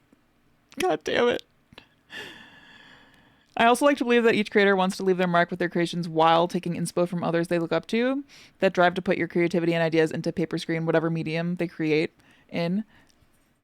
I believe that that desire to realize your ideas goes a huge way. Yeah, for sure. I agree. Musashi wrote in the Book of the Five Rings about mastery of a domain makes it applicable to all parts of life, paraphrasing. Reminiscent of finding the Tao in all things, pursuit of skills and knowledge broadens your scope and becomes new avenues and lenses to... I love that, Unicorn! Thanks for sharing. There's like a video essay in here that's like the case for like a completely useless life side quest or something, you know? Or what? What would you guys title this video essay?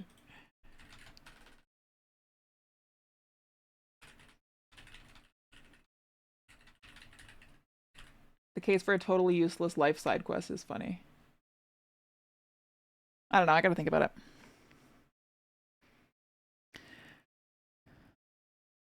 And if I have to pay $20 more to get Cloud in a cute little dress in the next FF7, I will fall on that sword. The original FF7 is old now. I bet there are a bunch of young nerds who joined and were like, I want to be in a conversation with the thing that raised me before I raise another generation of gamers with something I make. I bet it's fun as hell to work on 7 Remake if you're in the industry. 100%. And it's so many people that worked on the original game working on the remakes, which seems like just an unbelievable opportunity.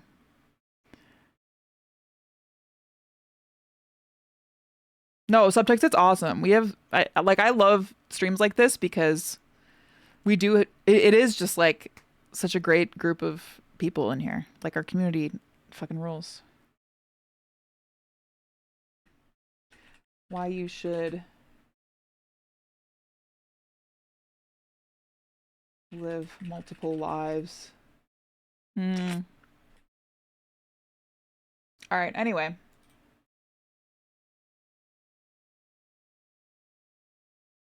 Dunrick, it's my turn on the brain cell. Let's watch the end of this.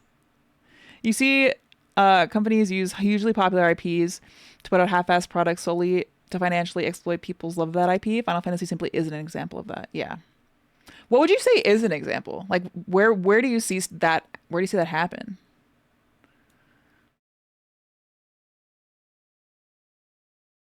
When streams like this happen, or like the Claire Obscure Brainstorm was happening, I sometimes put aside my fuck around on the internet had to be a normal version of myself for a moment, but it doesn't last long. I like talking shit. I can hear you putting on the hat back again. Multiclassing is a superpower. That's good.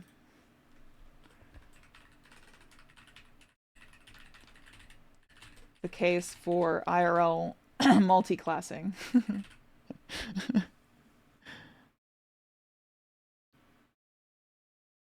Okay, cool. Somebody, I think Queso said it's at the end of this. Is that true, or should I look elsewhere?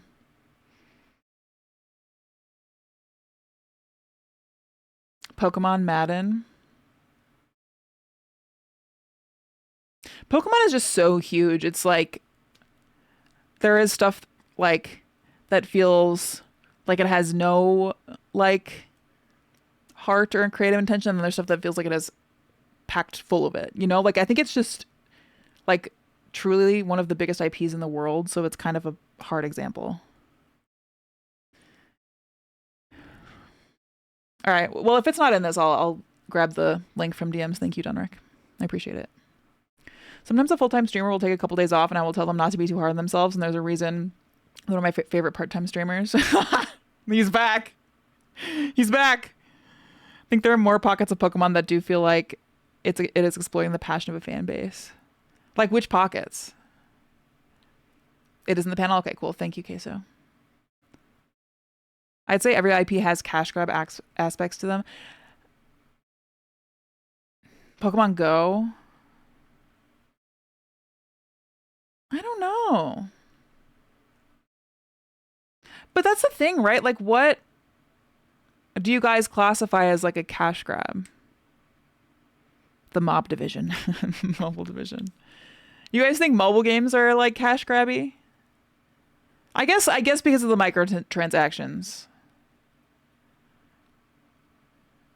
There's a lot of Warhammer 40k games that are not given the love they deserve. So why does that mean in this context? I don't know. I don't feel that strongly because I'm external to it mostly, but there do seem to be some low effort designs or poorly optimized games. Sure. Many of the anime-based mobile games are probably good examples. Is Pokemon Go a cash grab, or is it just not your cup of tea? That's kind of what I asked. That's why I want to ask, like, what are you defining as a cash grab? Because, like, Pokemon Go kind of revolutionized. Why does that word sound wrong when I'm saying it? Like that kind of mobile gaming. Like that was such a huge phenomenon. Anything low quality preying on nostalgia or people buying patterns like mainline Pokemon games. You were gonna piss some people off by that, saying that, by the way. I don't know if I agree with that.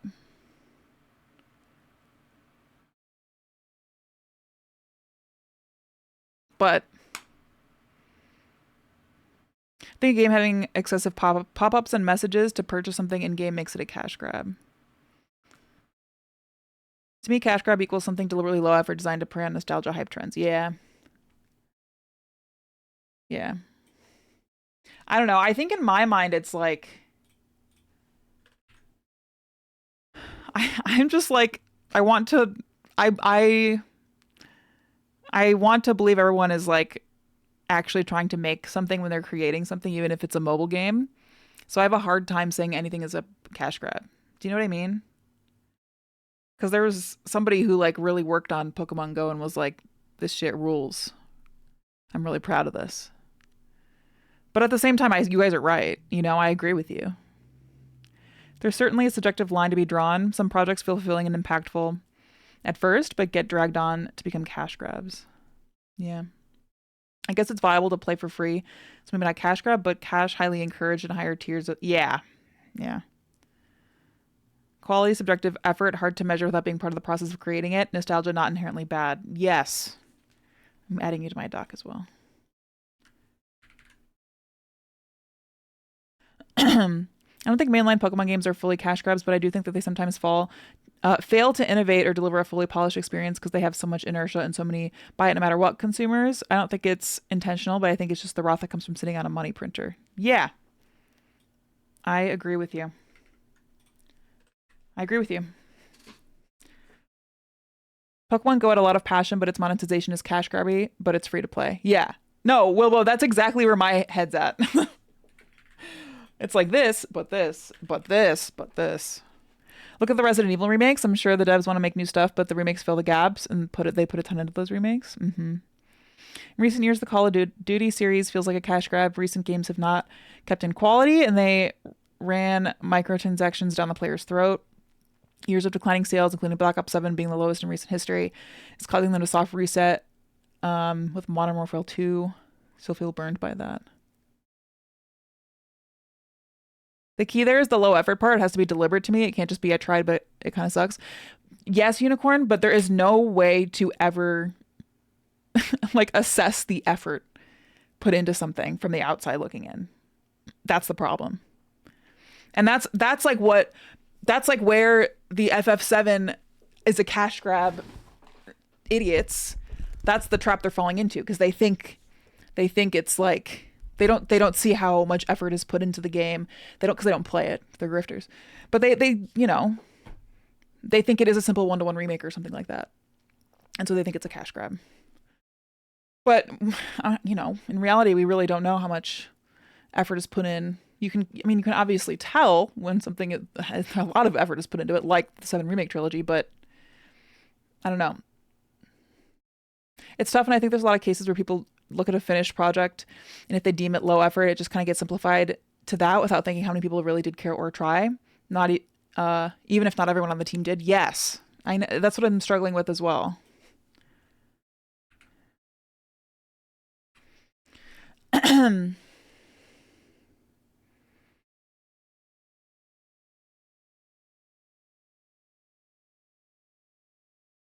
be clear, I absolutely don't fault the developers of these games, but the suits that give them not enough budget or time to make a good product. Yes, that's a good distinction as well. That's a really good distinction. Game re-releases can feel like cash grabs. You know what, guys? You know what a perfect example is? The 1 millionth re-release of Skyrim. Is that not like the perfect example? Or like when Todd Howard closed out the Nintendo Direct a while ago saying we're re-releasing all of the Fallout games. Like, I think Wolfwitz is spot on.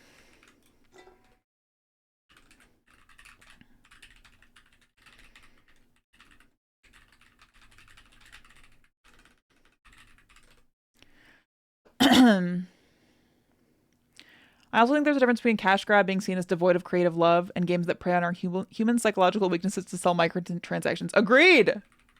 Guys, this is such a fun conversation. I really should find a way to make a video out of it.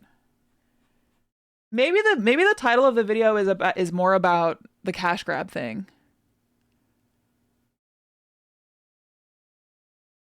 Is it like what even is a cash grab?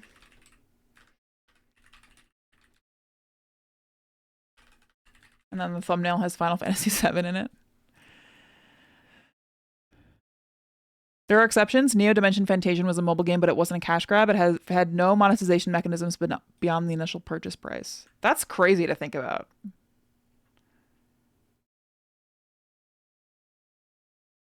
A lot of times the franchises will release cheap-ass spin-offs so they can sell merchandise for it. Night Rain boobs. I agree with you. Maybe it's my huge empathy talking, but it is true that behind every big project and game releases, hard work did go into it. People did believe that it'll succeed. And you don't get that with at least some passion. Yeah, I'm with you.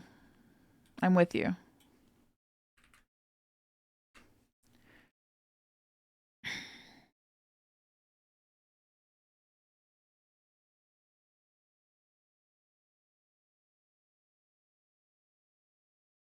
Yeah, Rio, exactly. Somebody was saying that up higher with like the suits thing. Passion developers are almost never doing cash grabs, but publishers definitely are. See Activision telling Destiny to annualize releases and the devs deciding to go all in on Destiny 2 for 10 years. Yeah. Yes.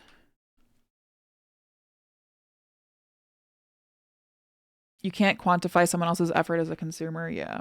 Yep. You guys are so smart. Just like there are fully independent projects that are made for pure artistry and it's all heart and then they don't turn out good, you can put in a ton of effort and it doesn't always result in something good. Yeah, totally agreed. You guys are all going in my document.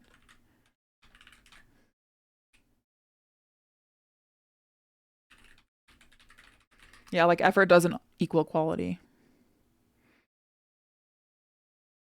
Somehow they're thinking making 3 games as opposed to 1 isn't putting passion into it. Like, bro, that shit is fire. I know. I'm with you. So like in layman's terms, I think it's games like in the 2K sports games. For instance, the highest priced game was $150 and they funnel players to an online mode where you're encouraged to make purchases to unlock what amounts to skin changes for a lot of the characters and very little else after already paying an exorbitant price. That to me is a cash grab, something like a remake someone doesn't like and doesn't fit the same something like a remake someone doesn't like doesn't fit the same criteria to me. 4 Eyes, that's very well said. And thank you for the intel on the sports games because I don't play those, but that is fucked up. Is that $150 US? This might be super unpopular. I know there are more vulnerable consumers for various reasons, but I also think some gamers should hold a little responsibility for being so manipulatable in the first place. It's like when people go, those poor men about OnlyFans creators. It's like maybe sometimes, but mostly I just feel like no one made you fuck up your life buying that. I think it's sticky. That's a hard conversation.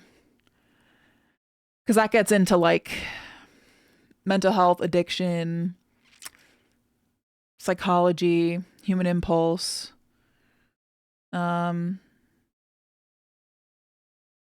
I don't know. I don't know if I think that's a case by case thing. I don't think you can really talk in broad strokes about that. That was for WWE 2K specifically. Okay.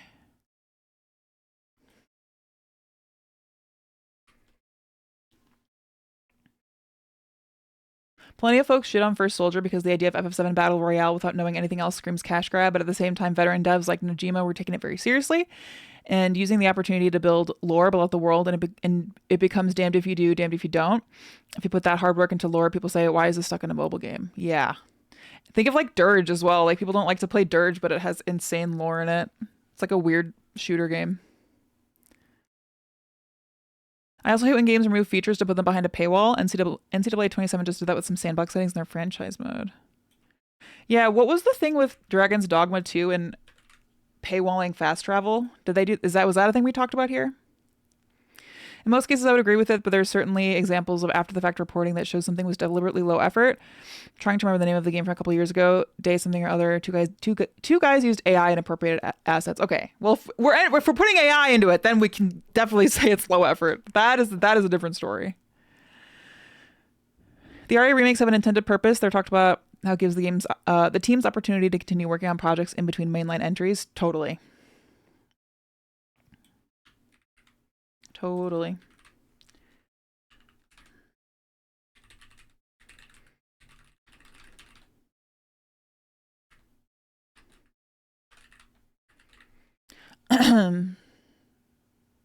I'm behind in chat, guys. I know. I'm just catching up. When The Witcher 3 made its next-gen update for free while Bethesda charged full price for the same exact game but newer tech. Yeah, that's not good, huh? Not good. Witcher 3 dub?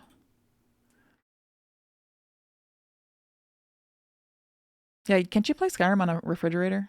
I think maybe the first easy question to ask about a game or a portion of a game cash grab is to ask whose life is made better by it existing outside of shareholders in the company. Yeah, I believe that's a really good point. I think that's a very good. That's a good metric. Because like I don't know. Think about Pokemon Go.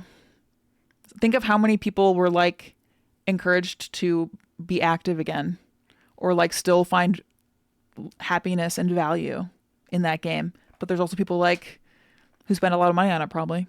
I don't know.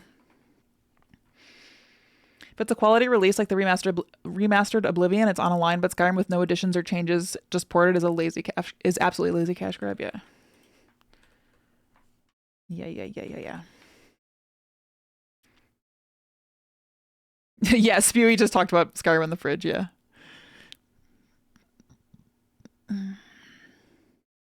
This video is a cash grab. Go meta. Or like the AI-generated pseudo games that appropriate trends to get you to buy something on accident on the Nintendo eShop. Is that a thing? I don't know about that. Do you have an example of that? That sounds crazy. Could be good to specify that something like Skyrim getting released at full price is a cash grab versus Final Fantasy VII getting re-released for like $10 is completely different. Do you mean like the original FF7, like the Steam re-release, Peaston? My chat gave me 50 gift subs to make this video. This is such a fun conversation. I should make a video about this. I know you're happy this way, and I'm happy for you, but this is also a sickness. You just make it work for you. Rimbly, I've been this way my whole life. It is not just that I like became a content creator and then became content brained. Like when I was a journalist and when I was like even working in science and stuff, whenever I had like a cool encapsulated idea, I used to have my own blog. I would turn it into a feature story for a magazine, and now I'm making it a video essay. Like I always just want to encapsulate my critical thinking into like a script. So is it a sickness? I don't know if I'd go that far. I think it's just the way my brain works, which, you know, potato. Sports games are scary to me. I agree. And I'm a former athlete. What is Ultimate Team? The modern annualized sports games are probably some of the best examples. The way they do it is wild.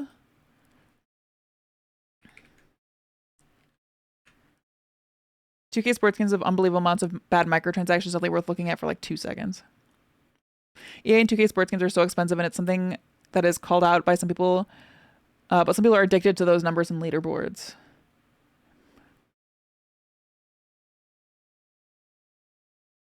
I agree it's case by case, but I think there's cases where there's a consumer responsibility as well, but it's hard to talk about because all the other contexts and confounding factors like addiction. Yeah, for sure. Only Dunrick can manipulate me into buying and playing a game. What about me, Greg? What about me?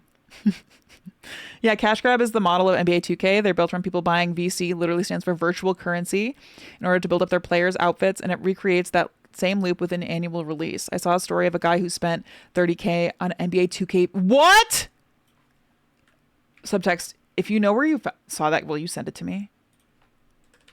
That's fucking insane. Would GTA Online be seen as a cash grab? I don't know. I don't think so. Would it? How much are people spending on that? Is there like microtransactions? Hello, Jake. Dragon Somewhere 2 is a little overblown. You do have access to fast travel without paying, but it's uncommon until... That's right. You were paying for early access to fast travel, right? In Dragon's Dogma 2?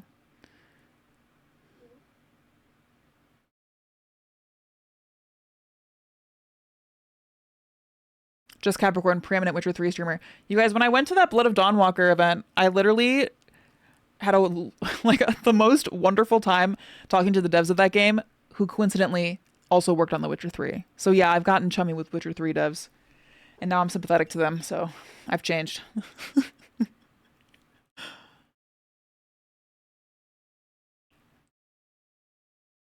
Oh, Chocobo GP.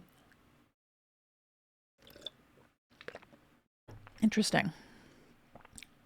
I don't really know anything about Chocobo GP. I missed 2012 when I would only play 2K with my college roommates on the couch and online wasn't as big. It seems like this online, like, microtransaction virtual currency stuff in 2K has, like, really changed the game.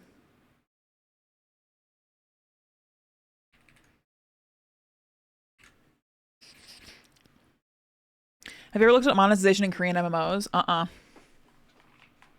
No, is it bad? I appreciate when you get behind because you're reading everything. Not that you have to read everything all the time. As long as you read my messages. But I think it's cool. Feeling heard makes people feel... makes people not feel bothered by the fact that you're behind. Sick. Hi, Future Jess. Hi, Kensworth. I was there on the side of assuming that devs are invested in trying to make something they think is cool. I agree. Modern society is a cash grab. That's the title of the video.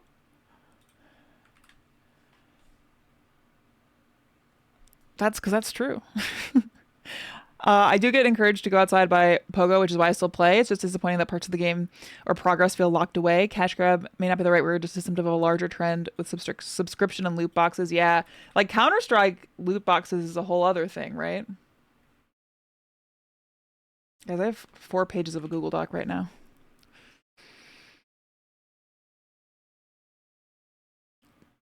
The enhanced ports on a modern console. Yeah, got it. Thanks, P-Stone. I literally do not get encouraged to go outside. Oh, I just read that. Cornhub should unionize. Do it then. Does Pre-Just Capricorn Jess blog still exist somewhere? Deep lore, maybe? I think I took it down. But that's what I used to apply for like my first internships in college, and it worked. Like they specifically said that the blog was like why they hired me, because they could see my unedited writing. And they liked it, I guess. A ton of AI games make it onto PSN and Nintendo eShop. They vary copyright violation adjacent thumbnails. Huh. It's so interesting because it's making me think about things like the Witcher 3 Next Gen update, totally free update, which is super consumer friendly. I also assumed it helped set up the pathway for their new DLC. Yeah, it is crazy that they're releasing a DLC like 10 years after the release of that video game. It is like, that's so cool. And it makes me think of how it's the game that beat out Bloodborne for Game of the Year. And Bloodborne is still just sitting on PS4. And The Witcher 3 is getting a DLC. Like, what's with that? You know what I mean? It's just crazy to think about. Itsuno, the guy behind DMC since... Oh, okay. You guys are talking about DMC. I don't know if I find Skyrim re-release to be a cash grab for me personally. Some people don't have older platforms or access. There's no actual need to buy it if they already have one. Rimbley, I maybe would agree with you if it wasn't on, like... I don't know. Like, the most bullshit fucking platforms for full price. I'm contractually obligated to buy and play whatever you tell me to. That's not manipulation, that's work. Yep. If you think 30K is bad, you should see the numbers some EVE Online players put up. Oh, shit.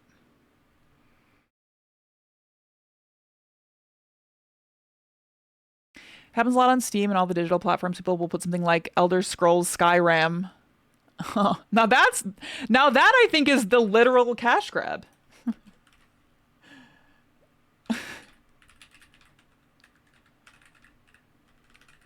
Like, that is the cash grab.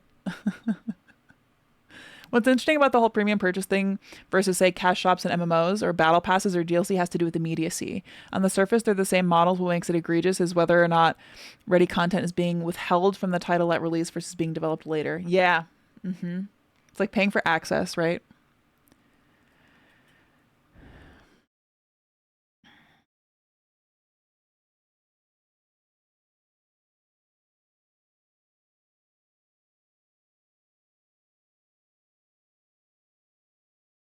AI generates approximately 5.38 billion annually from microtransactions. Is that real? That's insane. I gotta fact check that, but that's crazy. Essentially, cut out the grinding or having to find it because items to use fat. Yeah, I got you. Counter-Strike creating the loot box is the worst thing to happen in gaming, at least when it comes to things like this. And they had to change it, right? KMMOs are very bad with monetization for the most part. Swiping is very common in it, from QOL to straight up pay to win aspects where you have an inherent advantage. Damn. I don't know if this counts, but it isn't FF10 on the Switch 2 drop, and there's no free update, and there's barely anything new. I don't know. I worked at EB Games GameStop for the Americans during the release of GTA, and the amount of shark cards we were selling was absolutely crazy. We were easily selling over thousands of dollars. What's a shark card? Is that like to play GTA Online? As someone who worked for a company who's funded solely by macro transactions, I have mixed opinions on in-game monetization. As for me, it just has to be proportional to the amount of content you get. But this is in regards to people calling 7R a cash grab. They scoped it as a trilogy when they announced it. Yeah. We're discussing like what the line of a cash grab is. And even if they didn't announce like and say it was a trilogy initially, like there is more than enough content in each installment of the game to warrant them being individual games.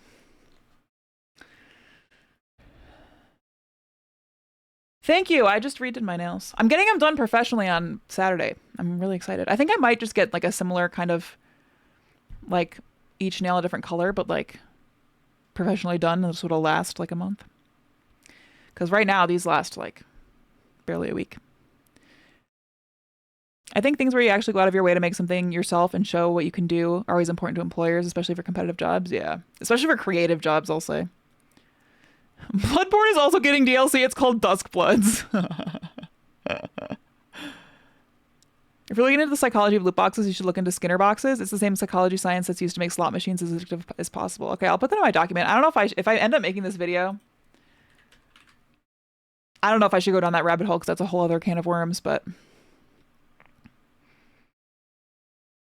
The famous Oblivion Horse Armor DLC? No, what's with that? What's the deal with that?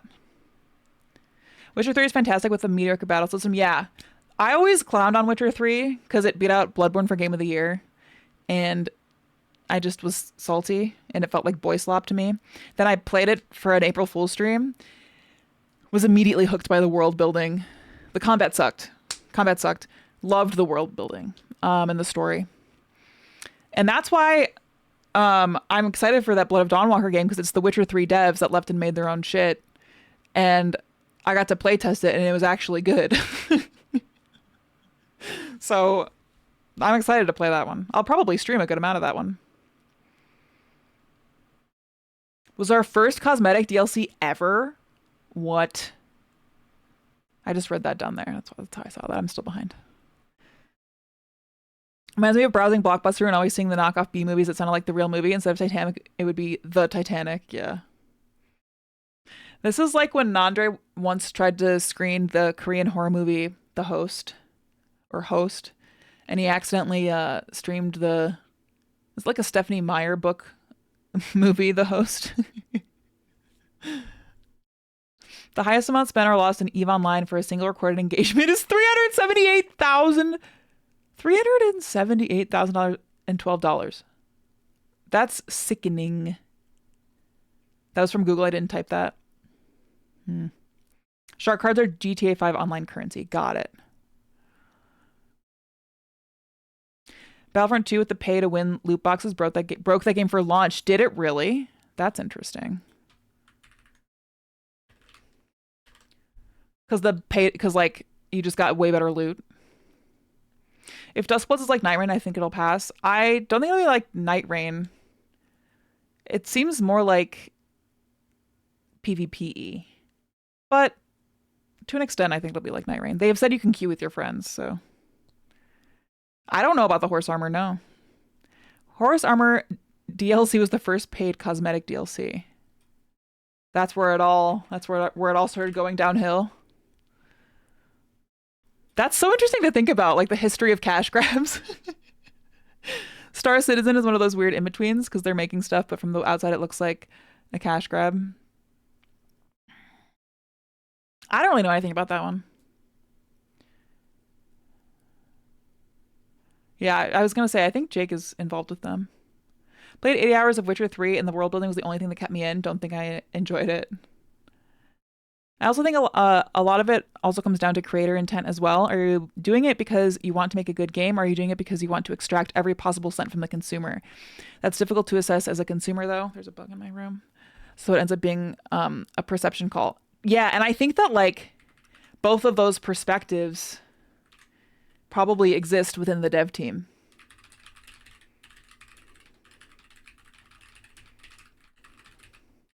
Like from like the suits versus like the actual people making the game, you know what I mean? So like how can you really call anything a pure cash grab?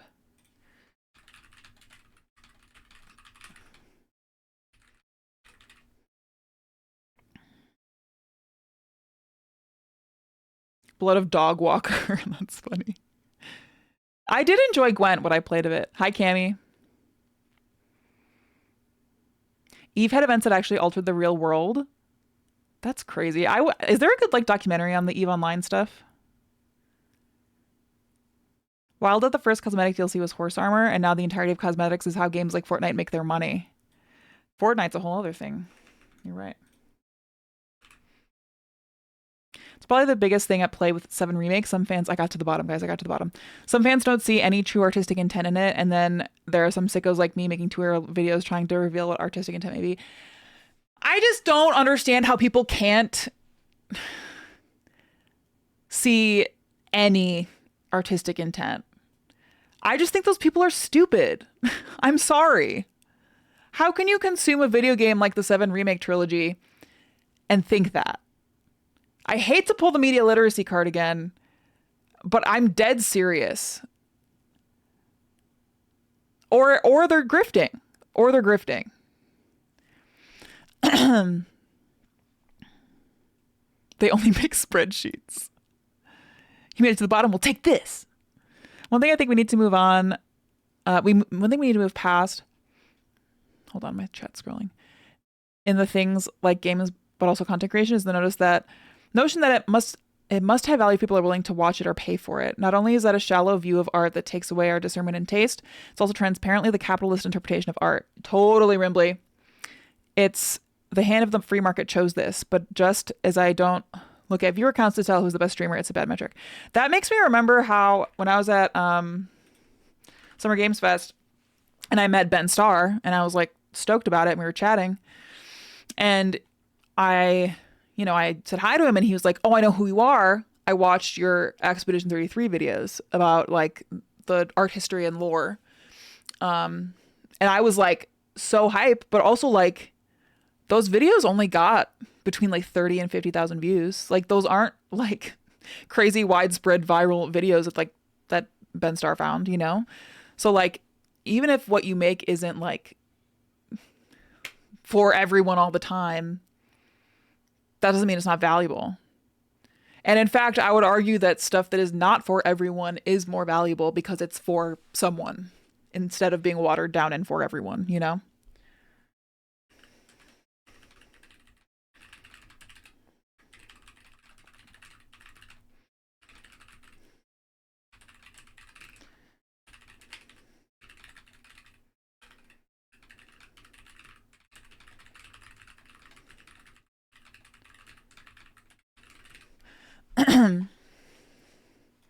They can't see anything because they're coming at it from bad faith. Yeah. I see a lot of criticisms phrased as the devs really messed that up, or how did the devs think this was a good idea? And it feels so presumptuous. And imagine being a dev told by an executive to do something you don't want to do and then getting blamed by a bunch of people for it. Yeah. Yep.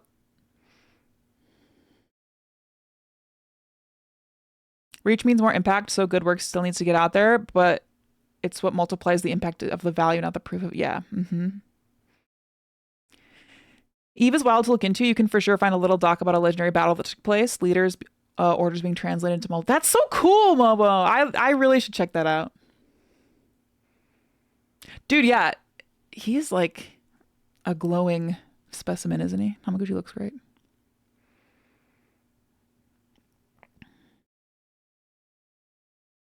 Down the Rabbit Hole on YouTube has an almost 6-hour long video about Eve. Okay, sick. I think Down the Rabbit Hole was on, also one of the accounts that did something on the Final Fantasy house, right? Bye, Heartagram.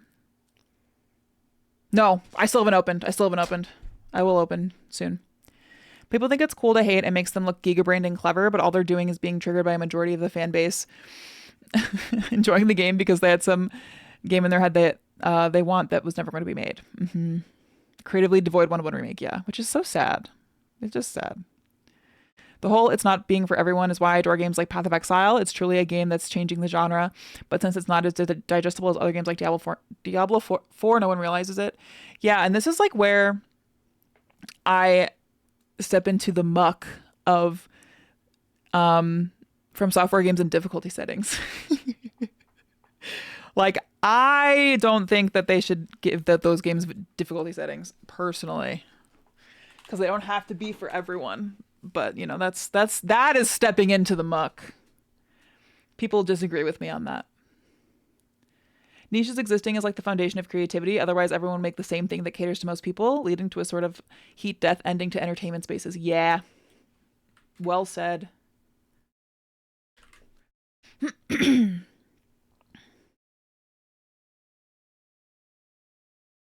I think something not being for everyone is a necessary but not sufficient requirement for art. You need to have enough of a point of view to sustain a conversation. That's part of why AI art is not art. It's either nothing or it is the average of everything, which is the same as nothing. Damn, Rimbley's spitting! Rimbley's spitting!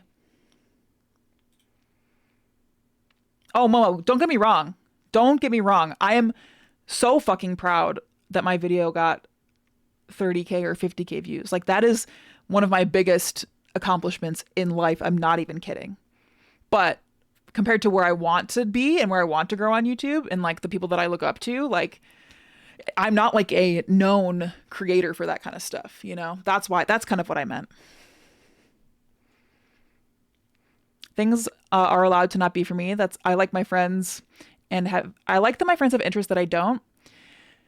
I'm happy to have shared interests, but I really appreciate outside perspective. Yeah, I agree. And I also think about this like with my close friends and like people that I end up dating, like people that I talk to all the time that are really important to me in my personal life. Like, I prefer when we have obviously some overlap in what we care about. Like, that's kind of essential. But I prefer when we have stuff that we like don't overlap on, so we can like tell each other about it, or like even if I don't want to like play this video game my partner like loves, I want to hear them tell me about it. Do you know what I mean? Like, that shit gets me going. That's how I love to connect with people, is to like hear them talk about the stuff they like or the stuff they find value in.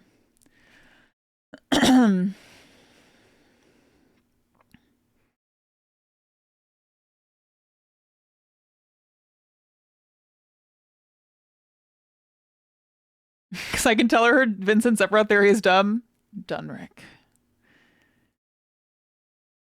Just talking about From Software difficulty discourse. The first step in war is aggression.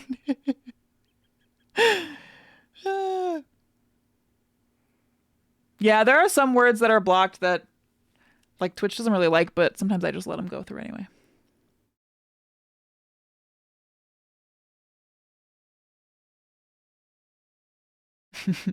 Brimley. I literally married someone whose hobby is journaling and crafts, and it's so fun that we can talk to each other about our hobbies, and we both love hearing each other talk about it. Yeah. Yeah, and discover stuff you never found yourself. Yep. Well, Jess, let me tell you about Yakuza 1 Kiwami. I feel like people on dating apps in my area are allergic to liking different things. It's wild out there. Dude, I can only imagine. Remember when 13 came out and it didn't have any difficulty options, and people complained that the game was hard? So SE had to add an easy mode. Personally, I prefer FF games without difficulty modes. I prefer, yeah. Listen, I think games are, in general, there's always exceptions, but in general, I don't want the devs to listen to the fans. I don't want that to happen. Like, there was an inkling of that when Rebirth came out, and there was like a really bad reception to that. And I don't know if it was like interviews getting twisted, like the Final Fantasy VI thing. But I'm really glad that like they've righted the ship on their, like how they're talking about Revelation with that. What's your hot take, Hilda Dion, for games? Probably the difficulty thing. The FF6 thing is that Hamaguchi says his like inspiration to start working in games was playing FF6, and how fucking stupid bloggers or whatever twist that and say he's going to remake FF6. It just gets blown out of proportion. Sensationalists. Yeah, not journalists. Fans are great at pointing out problems, but shit at solving those problems. Yeah, because they're not game devs. They don't know what they're doing. I would argue that From Software games already have difficulty settings. It just requires more investment. I still think how some critics refer to Elden Ring as a dodge hit slap, and I have to disagree because there's a lot of ways to play the game than dodge hit.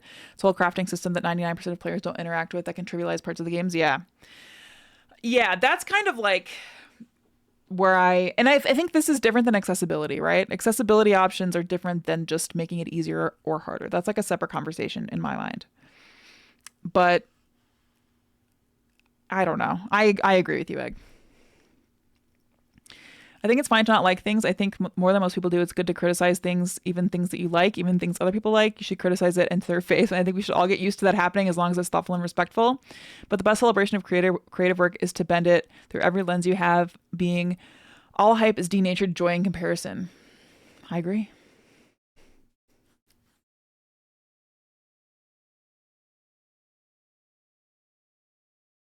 That's one of the best parts about other people. They can expose you to something new that changes you on a fundamental level. Homogeny eliminates any possibility of relationality. Mm-hmm. Don't apologize for talking about Path of Exile. I love it. I remember an interview where the creative director said fans know how to identify a problem, but they do not know how to actually fix a problem. And it's our job to listen to the feedback and figure out how to fix it from there. People nowadays are too jaded to sit down and rate a game properly and realistically. They pick out cash grabby elements of games and thus reducing the hard work of devs. I've seen it happen with Rebirth and critiquing the filler aspects of the game. Nothing happens, which is a disservice to the expanded story content. And yeah, I'm with you. It pisses me off when people say nothing happens in Rebirth. Like, are you fucking blind? Yeah, Slapsky, that's I think what got twisted. I think that's what got twisted. The changing the plot thing.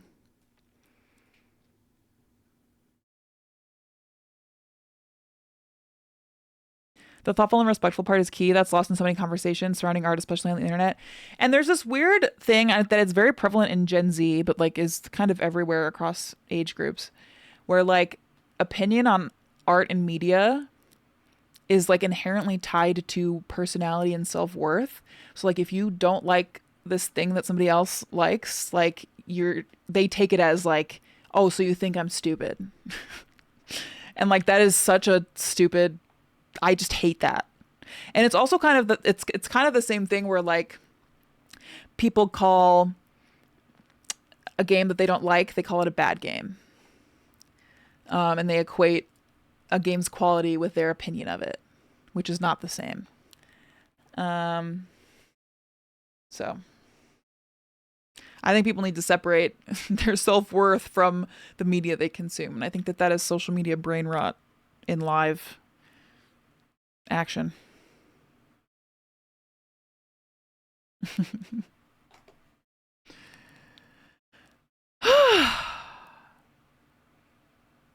You know what I mean?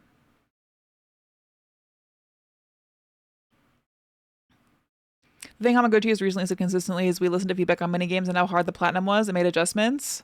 But with the story, we've stuck to our vision. Yeah, it seems like they just made them less hard, the minigames. Or like maybe not as essential to the platinum or something, right?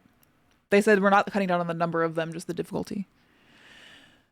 I'm about to start my last semester for my associates in information system cybersecurity. Hell yeah. I'm always here if you ever need to help in promoting the Discord or anything. Thank you, dude. There are tons of games that are quality, incredible content that I personally didn't enjoy. It's not an indictment on that property at all. Yeah, for sure. Thanks for the offer as well. For the sake of full transparency, I will sometimes do something like, oh my god, you fucking Kingdom Hearts nerds. It's just ice cream. But then I do want to know more and I ask genuine questions about why people like it. But I just get too bored doing all this. I know you like it. I'm sure it's good. But it's just my opinion preamble bullshit. So I fire a salvo first and bring it back in. It's calculated. It's calculated. The lead dev game director for Teamfight Tactics was heavily involved with the community, climbed to the highest rank in the game to prove skill that he loved it, and would get death threats against him and his family on Reddit when they were bugs or bad balancing. Dog, that's fucked. I have so much respect for that person. And I have some friends that are addicted to TFT, let me tell you what.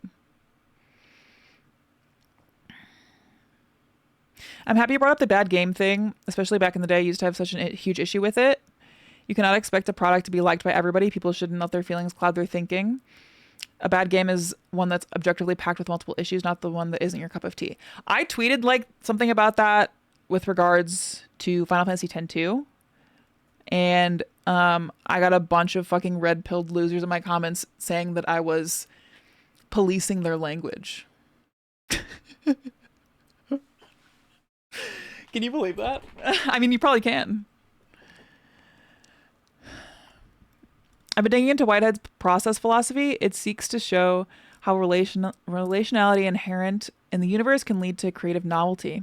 It really shows how interpersonally we can all offer change to each other and defy the concept of determinism. If everything was the same thing to everyone, there'd be no free will. Oh, interesting, Unicorn. That sounds really cool.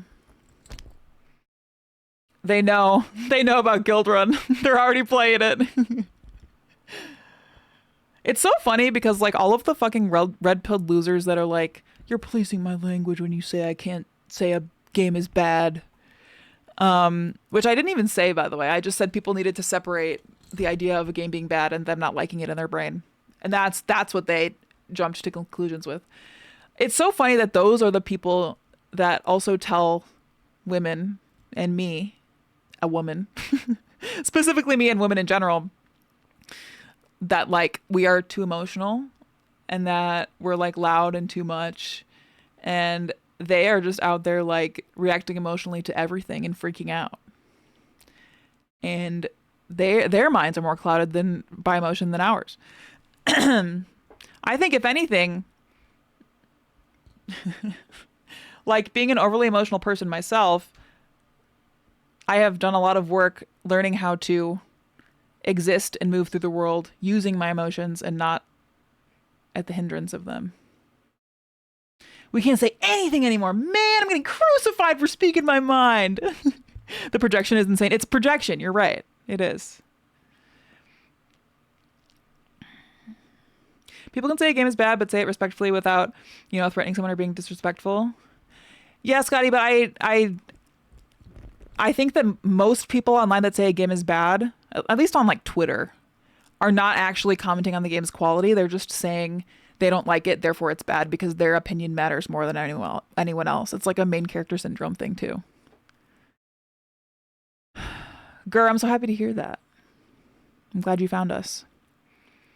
It's strength or confidence. Dude, you're so right, Rio. You're so right.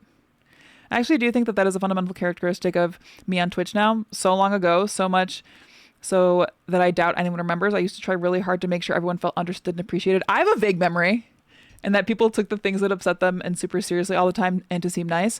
And it's exhausting and pointless and encourages the weirdest parasocial shit. So I actually try to be nice, try to do actual good, talk shit consistently, and let people be upset at me. Yeah. I love that. And I say sorry if I'm in like a lot of trouble because I went too far. Yes. I think you do a great job.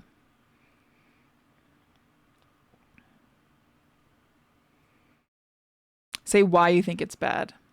Yes. Even that is like,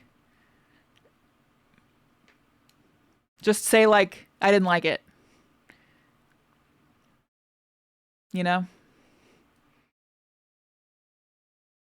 I just think that changing a little bit of the verbiage will go a long way. But I'm just out here policing speech. What do I know?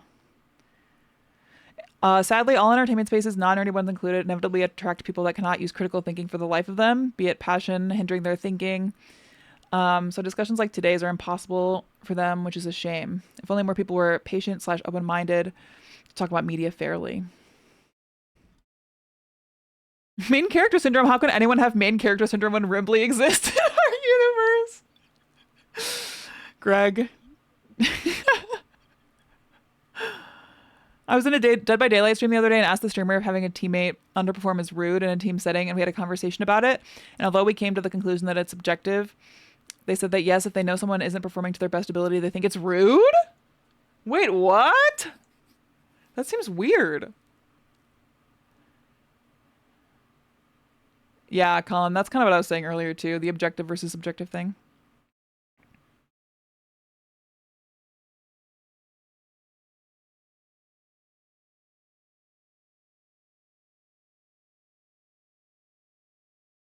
Yeah, it's kind of the same thing where I noticed that people, myself included, would call things like interesting a lot.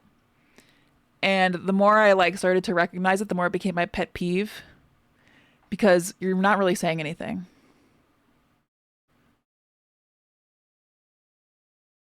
Like, what is interesting about it to you? Say that instead. You know? Anyway. Whew! I just used so much brain power.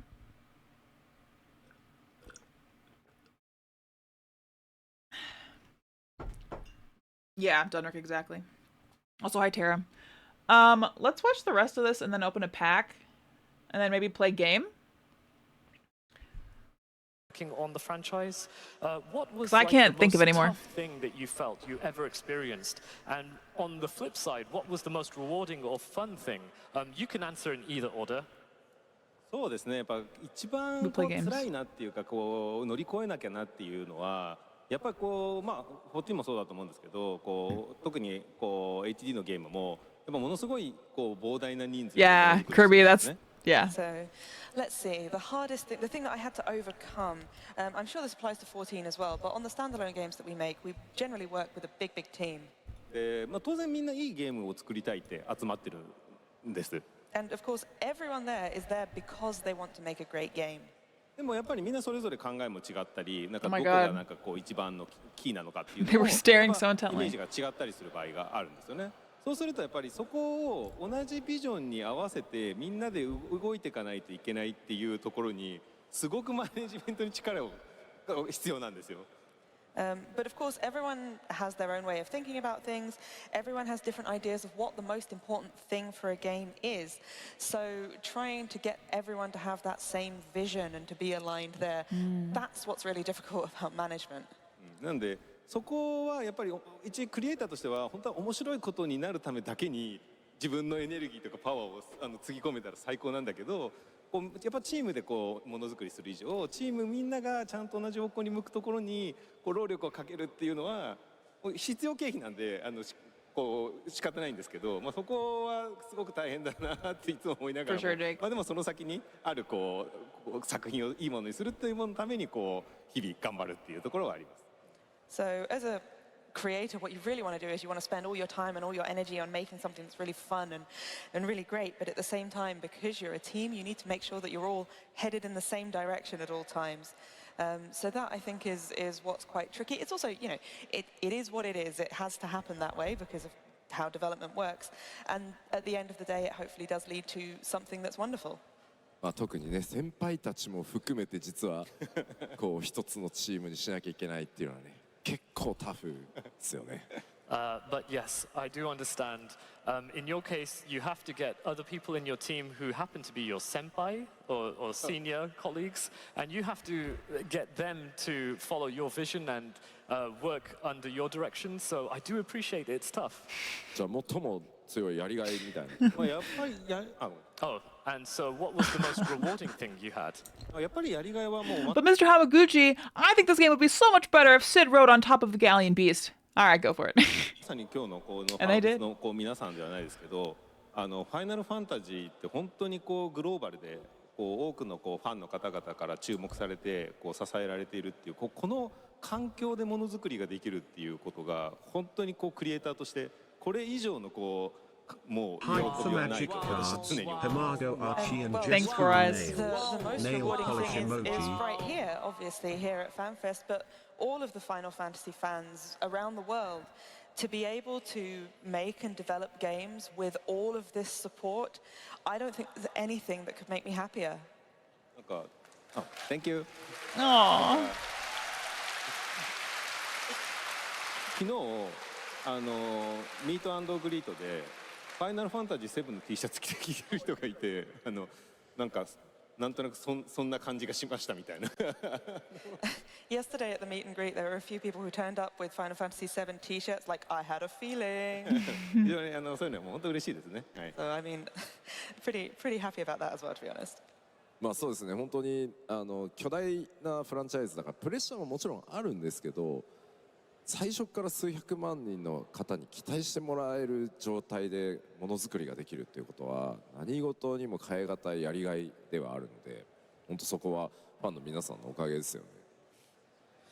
But yes, of course, it is a huge franchise. So working on the title is, I know that there's a lot of pressure, but being able to create something that millions of players are, have high expectations towards, and being able to deliver that, of course, that is extremely rewarding. And we appreciate the support from the players as well. そんな浜口さんのね、直近最高のやりがいが詰まっているファイナルファンタジー7リメイクシリーズ。いよいよ完結ということで、せっかくねベルリンまで来ていただいたので、ぜひちょっとこの場で最新作紹介してもらってもいいですか。But of course, as you mentioned, Hamaguchi-san, the most rewarding thing you feel is working on the franchise, and here we have the Final Fantasy VII Remake series, which is almost reaching its conclusion. I think it would only be fair that you've taken time out of your busy schedule, that we provide this opportunity here on stage in Berlin, if you could showcase the latest installment. This is the trailer. 少し紹介させてください。Okay, so allow me to talk a little bit about Revelation. Okay. なんか私ちょっと聞いた情報Lock in. 14の方って本当に若い方から私と同じ40代、むしろ50代の方とかもいっぱい幅広くプレイされてるじゃないですか。なんで That was earlier, girl. そもそも7知らないですみたいな人も結構いるんですって私言われたんですよ。Before I came here, I was told, there's so many people who play 14, young players, people like you and me in our 40s and 50s, but the younger players, they don't know what 7 is. That's what people said to me. そう、ありがたいことに14が初めての FF ですっていう方結構いらっしゃいます。Yeah, I think it makes me happy to hear, but there are quite a lot of people who say that 14 was their first Final Fantasy. ちょっと今日はファイナルファンタジー7についてちょっと全体を少し紹介させてください。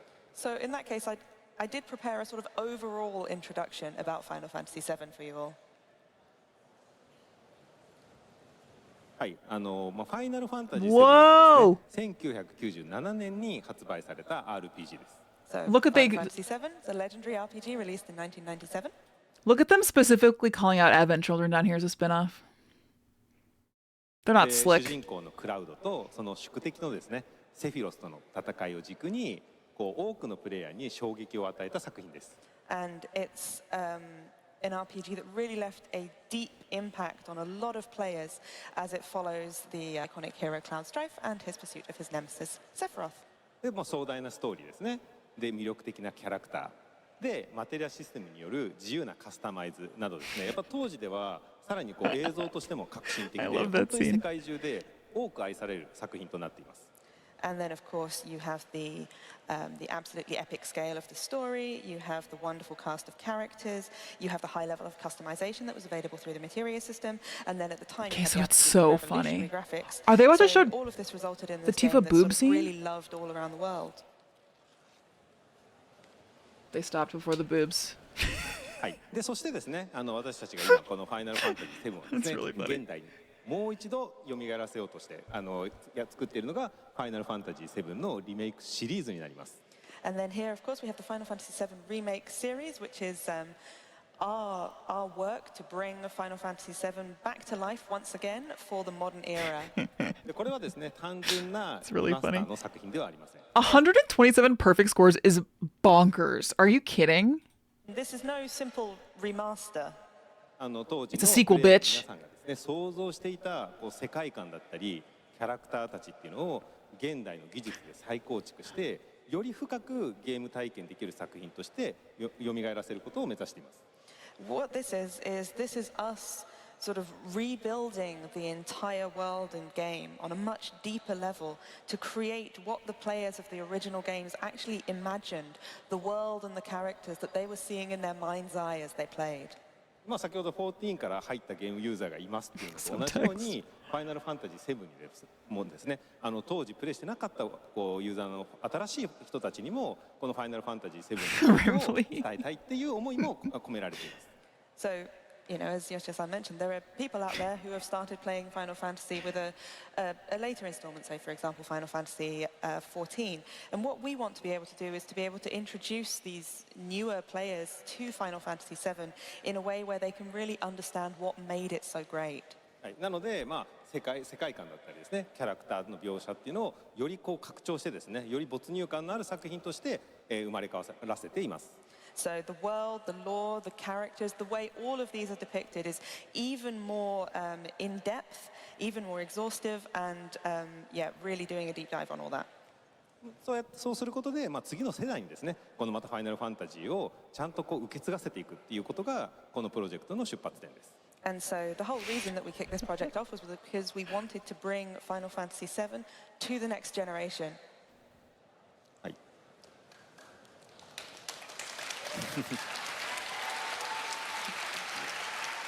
I was just thinking, God, I love these games. I want to play them again. I'm literally about to boot up Remake as we speak.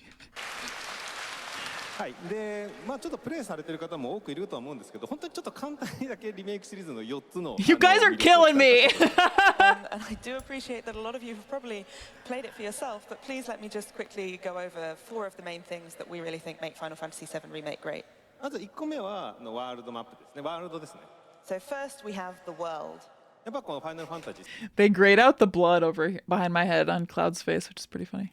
7っていうのはですね、もう当時すごいYou can look. They grayed out the blood. This is like queso editing my shorts. Grays out all the blood. もう当時のポリゴンではありますけど、もう本当にスケールの大きいワールドマップがあってですね、それを実際により今のディテールで感じさせるっていうことを目指しています。So back in the day, the original 7 had this huge world like map. you. I mean, in the graphics of the time, of course, but we really want to recreate that sense of scale. はい、でさらに最終 Blood free and boob free. 画像も出てましたけど、映像も出てますけど、ハイウィンドウでですね、ワールドマップを自由に飛び回ることもできます。And in the upcoming Revelation, I think some of it's in the video up there, you will actually be able to explore the world from the airship Highwind. はい。で次がですね、バトルです。And the next battle. やっぱ原作のコマンドの RPG っていうのをオマージュしながら、新しい今のゲームらしくアクション性も取り入れた爽快感と戦略性を融合させた新しいバトルシステムとして実現しています。So the Final Fantasy 7 Remake series combat system draws heavily from the turn-based, menu-based system found. Zalowski, I was just thinking that they're showing the Cloud and Tifa scene, and the shippers are probably super normal about it. In the original game, but also combines that with action to create a unique. This was today or yesterday, system that's Jonathan? really exhilarating at the same time as being strategic. そして3つ目が絆です。And third, bonds. キャラクター同士のですね、絆の関係っていうのを物語だけではなくて、連携などバトル要素にも取り入れ、ゲームのデザイン全体で表現するっていうこともこだわっています。And this is talking about the bonds between characters. But we don't just want to explore those throughout the story, we really want to carry that through into the entire game design. So for example, through the different skills that they can use in battle. はい、でキャラクター同士のつながりをですね、ストーリー体験も含めてストーリー体験、ゲーム体験合わせてしっかり体験できるっていうところが本当に魅力になっています。And I really think that one of the real strong points of the remake series is the way that you can experience these deep connections between the characters through the gameplay experience and the story. でもストーリー最後はもちろんですけどストーリーです。And so, of course, lastly, we have the story itself. はい。でもちろんオリジナル版が持つ魅力的なストーリーを大切にしながらも、今作ならではの新しい要素っていうのも加えながらより深く世界観ストーリーを表現しています。And of course, while we are really making sure that the original story is treated with the utmost respect, we are also diving in deeper, expanding the lore and the world and lots of things around that. はい、これは4つがですね、このリメイクシリーズを支える大きな4つの要素になります。So these are really the 4 pillars that we have supporting the Final Fantasy 7 Remake series. はい、簡単にですけど、ファイナルファンタジー7の作品とリメイクに関しての魅力を紹介していきました。So anyway, that was a brief overview of Final Fantasy 7 and the Final Fantasy 7 Remake series. そしてです。Thank you.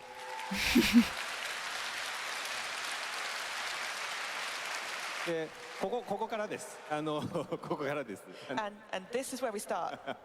今日はですね、せっかく皆さんの前でこうやって貴重にお話しさせていただくタイミングがあったので、このファンフェスのためにですね、オリジナルのファイナルファンタジー7リメイクシリーズのトレーラーを作ってきました。No, I need the Highwind shirt Since though. I have this opportunity at FanFest to speak with all of you, I thought, well, I should make you something special. So I have an original Final Fantasy VII Remake series trailer for you. Cool. まだ Here it 公開 is. してないやつ。公開してないというか、もうこの Here it is. Here it is. Here it た is. めにだけに作りました。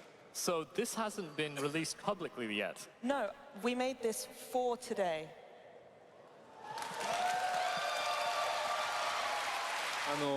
これまでってなんかリメイクのトレーラーですとか、なんかリベレーションのトレーラーですっていうのはやっぱ作ってる。本当に今回はリメイクシリーズのトレーラーになってるんで、私作って最後完成したのも見てちょっとうるっとしてきましたもん。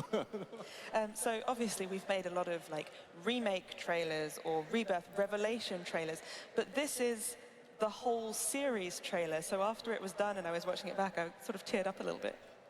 じゃあ再生してもいいですかね。 Okay, if we could play it. じゃあお願いします。 Don't worry, it's in Berlin.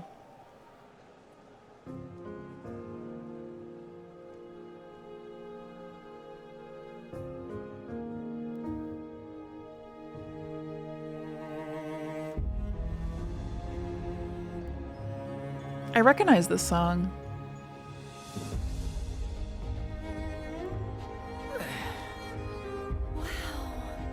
Just look at it all. It's so green. Even after everything we've done to it, it's still going strong.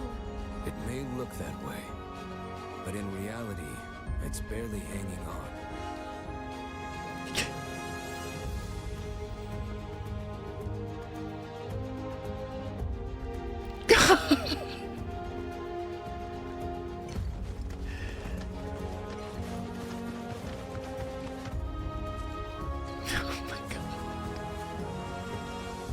Long story short, the world's in trouble. It has been for a while. So what are we waiting for? Let's give Sephiroth the beating of a lifetime. We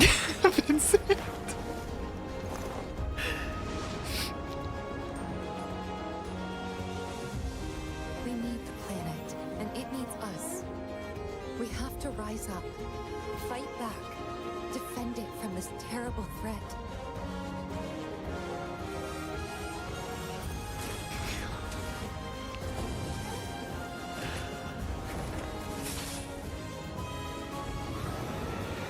I'll make this quick. Good night. The sky's the limit.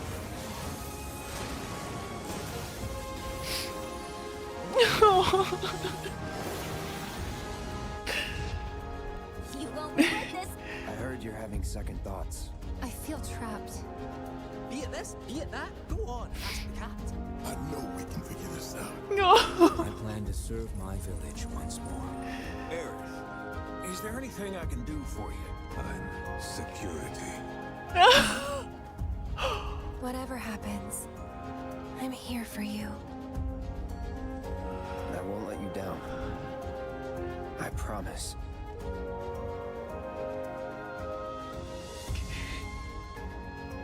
Kidding me?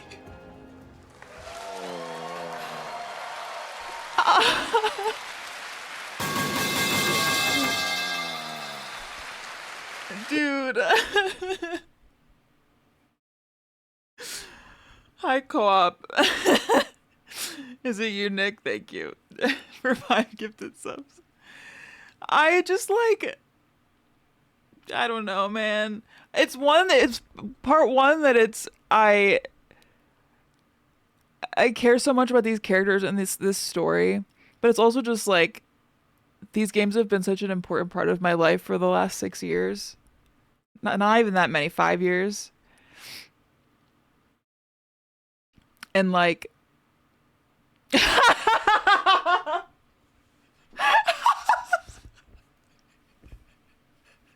had a similar reaction to Haze buffs. It's a God damn it. Oh, but you know what I mean. Like, these games just mean so much to all of us. And seeing it smash cut together like that with that music and like thinking about how it's gonna all have a revelation in less than a year is crazy. Full circle moment, yeah. Despite everything, it's still FF7 re-trilogy. Takes 3 notes of goddamn music to get me misty-eyed, yeah. It's so pleasing to watch footage from all 3 parts blended together. I know. It's really interesting. I'm going to get into lore crafting mode now. It's really interesting how they put the Tifa "I'm trapped" line in there. Or I feel trapped.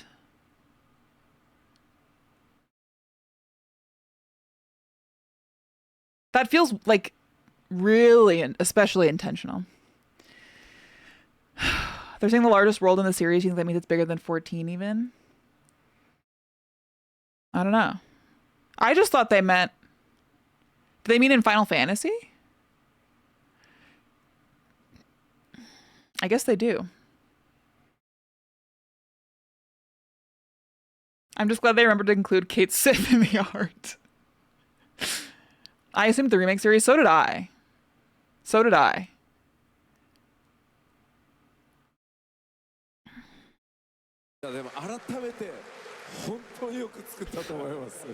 Yeah, looking back at it now, I do think it looks amazing. You've done such a good job making it. Thank you. Yeah. Yeah, and 14 doesn't function like a mainline Final Fantasy mechanically, so I don't think it's really a comparable world size. I feel like when you put them all together like that, it just... Something feels different about it again, you know? Anyway, I hope you enjoyed that. I did, bitch. I loved that. Poor guy in the neck brace. はい、これが今見ていただきましたけど、いよいよですね、来年の春ですね、このファイナルファンタジー7リベレーション発売になります。Oh, nice bees. So as you just saw, it's just around the corner. Final Fantasy 7 Revelation will be going on sale spring 2027. I want to know when. もう飛空艇ハイウィンドウで飛び回れるのもさっき見せましたけど、もう3部作目にふさわしいスケールのゲーム体験になってます。Yeah, like do you think we get more at TGS? Like when do you think we'll get a release date? Because like normally I would say, oh, Game Awards. That's too close to spring 2027. Dunrick, I don't think so. I think that's too close to when it would release, no? I mean, I could be wrong. You guys think TGS? I just like, normally it's like in a big state of play or a Game Awards. You don't think we'll get a release date till Game Awards? Spring 2027 goes all the way to late June. Technically. I'm going to say December 2028. Girl, this game is coming out in spring 2027. What are you talking about? Lock in. Sony State of Play in September. That's kind of what I'm feeling. Because isn't that how Rebirth release date got announced? In like the best trailer of all time? Can we watch that? Is this done? And, you know, as I was saying before, it'll be on a bigger scale than ever before. You'll be able to fly all over with the high wind. I really think that we've made something worthy of the final chapter of the series. あとさらにですね、バトルにもですね、フィッツというウェアを切り替えれる仕組みが新たに加わりました。And there's also the fits system, which will allow you to change into different outfits for battle. さっきちょっとメディアの方とインタビューしてた時に、やっぱティファの新しい衣装がこうサマーゲームフェスで発表したんですけど、それが非常にこう Bye, dude. Get well soon. なんか今回のコラボレーション込みでなんかティファの衣装って移植されませんかねって言われました。I was just speaking. 5 more? Dude, thank you. That's really nice. You don't have to do that. Thank you. We're 8 away from a second pack, by the way. The Black Mage Tifa Thank outfit you. that you showed us in SGF. That's so cool. How about that collab with 14? Can we get that gear? いやいや使わせてくれるんだったらねえ。Well, yeah, I mean, if you want to use it. Yeah, they're multi-platform, right? You're right. はい。Motherfucker. Fine. Thank you. God damn it. Being nice to me. Unbelievable. Fine. I'll crack a pack. Anyway, I hope this collaboration marks the start of a long and fruitful cooperation between our two teams. So hopefully there'll be much more in the future. はい、ありがとうございます。じゃあそろそろクローズしつつ、改めて両者のねクロスオーバーも簡単に最後ご紹介して終わっていこうかなと思います。Thank you. So it will be brief, but I'd like to give a little bit of a recap of what we're doing in terms of crossover. Okay, I don't need to watch the recap. What do you most want to see in the next trailer? That's a good question. Snowboarding. Straight up, I kind of want it like snowboarding. What do you guys want to see? I'm trying to think what else.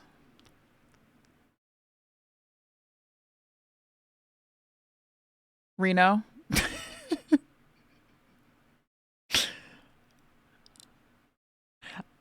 I want to see fully realized Cloud Diamond Weapon. Cloud in wheelchair falling in the live stream, and it still kind of looks like original. If they reference it, I'll die. I still think this is the best trailer, maybe for any video game. Maybe. I watch this all the time just cause. Like this is actually unmatched, and there's so much hidden in it. There's so much hidden in this. Makes me feel all tingly, yeah.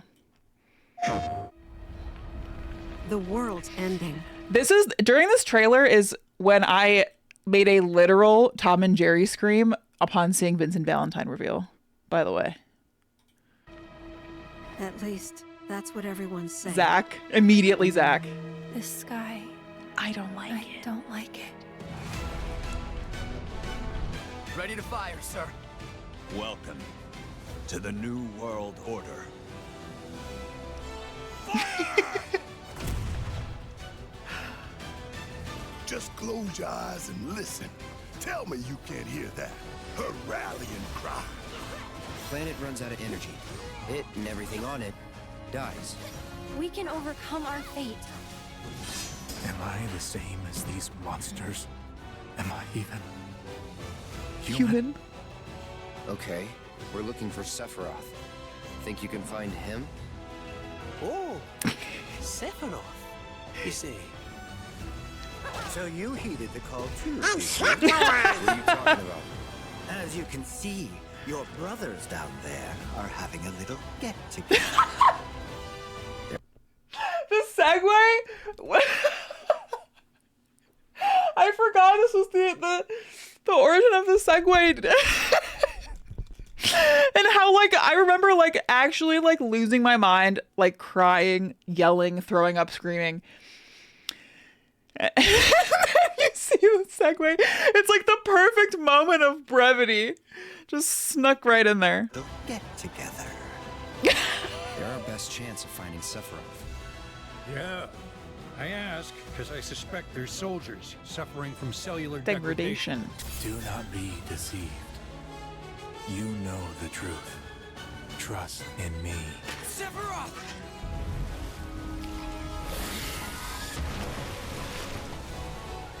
Come on!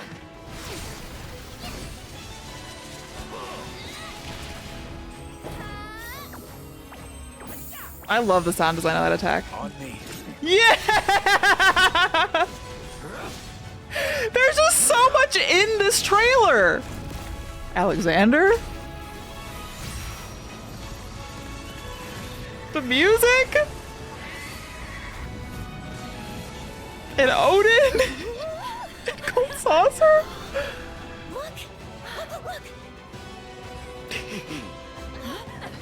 This is where I start to fucking lose my mind. And they showed us Chocobo racing.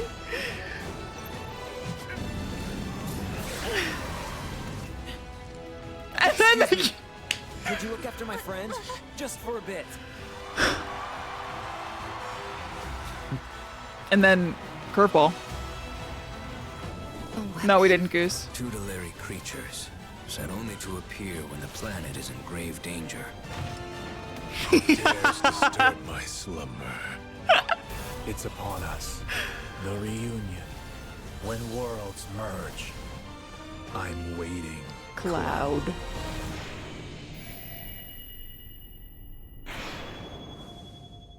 Listen, I think if they're... And then they show this on 2 discs. Guys, they're not going to say on blank discs anymore after a certain time. Isn't that fucked up? Discs? What are those? I know people like don't watch trailers or whatever because they think they have spoilers, and you're valid.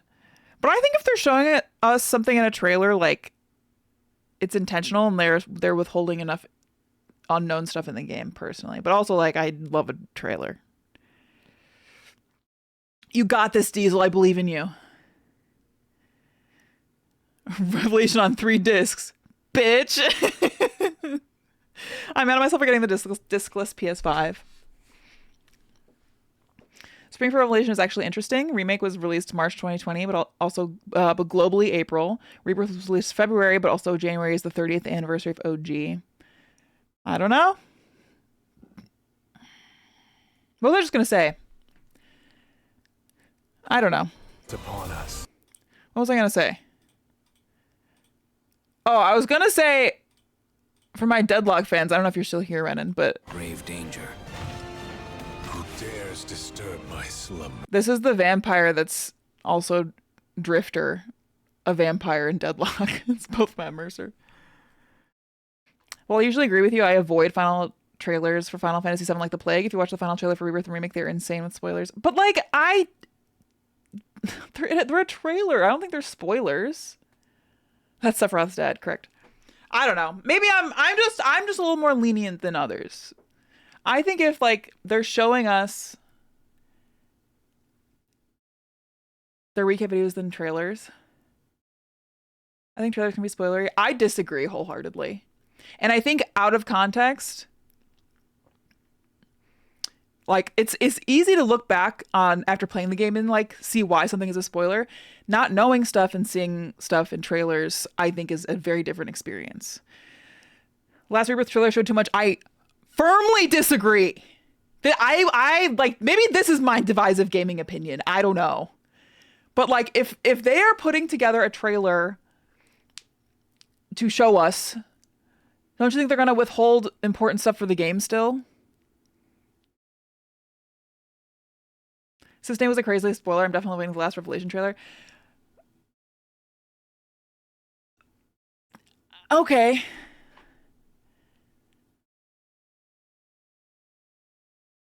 See, for me, it's like I get just as excited, perhaps more excited, seeing her in a trailer than like seeing her in the game for the first time. But I don't... Like, it's Square showing you something now or later. It's not like your buddy being like, yo, Susnay's in Rebirth. You know what I mean?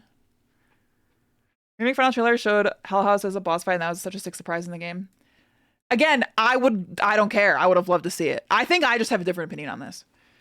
Because, like, I think as long as they save some reveals for the game, I love seeing other stuff in a trailer and then seeing how it's fully executed in the game, because then we can spend time here like trying to figure out how something will if we saw Hell House in the remake trailer ahead of release, we could be like, here's how we think it could work, here's where we think it is, like fun analysis stuff like that.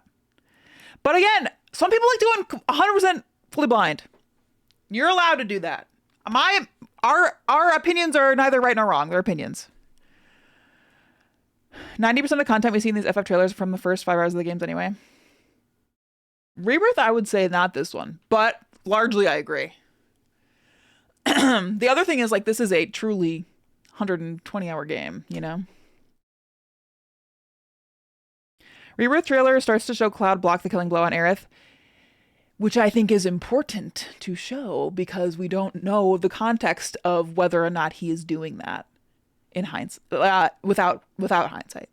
At the time, the slight idea that he could be blocking it is incredibly tantalizing and killer and exciting to me as a player. That makes me more excited. Like, I don't know.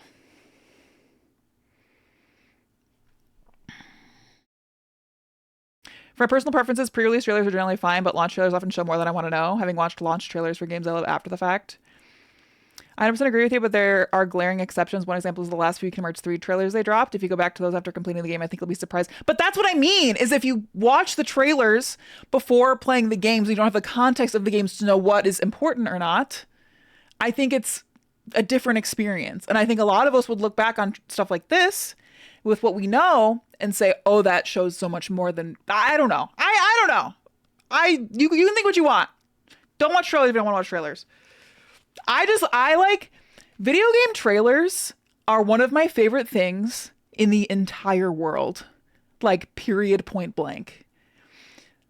Like, before I ever became a creator, one of my favorite things to watch, and still some of my favorite things to watch, are like Smash reveal compilations or trailer reactions. And it's part of why I love reacting to trailers and posting stuff like that and talking about trailers and all that and like dissecting them and analyzing them, because like it's like people coming together and being excited about something, when before I started making content, I didn't have anybody really to talk to games about. Like, I didn't know anybody else that played games like I did. So like finding people excited about games like me like made me feel like I was normal.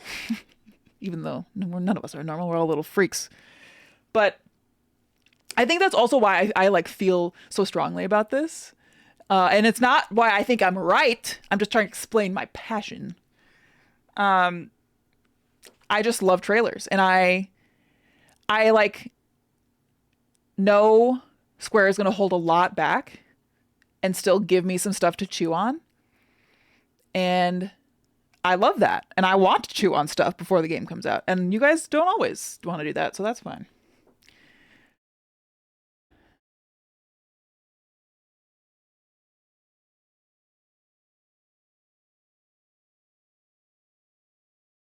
I think as he subscribes to modern marketing tactics, which usually means the trailers reveal more and more to get as many people to get interested and buy and game final trailers. In most visual media, usually end up showing the most possible as the last ditch attempt to get people to purchase.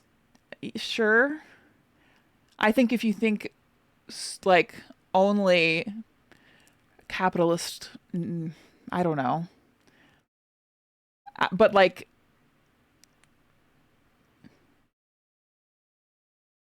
those aren't the only people like cutting together this trailer. You know what I mean? I think that's part of it. I agree. I think that's part of it. A big part of it.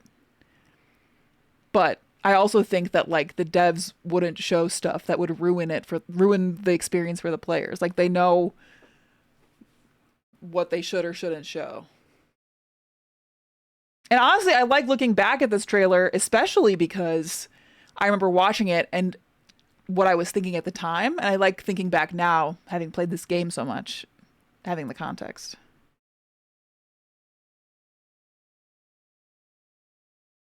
I think all trailers are cash grabs. I love to have a trailer to tickle my brain and get me speculating, especially with the trilogy ones. In the context of them as sequels, it's fun to speculate, but I get why some people are avoidant. Our culture is spoiler happy. Bees, you nailed it. That's exactly how I feel too. That's how I feel. I'm with you. Jesse, you should release a trailer before every stream.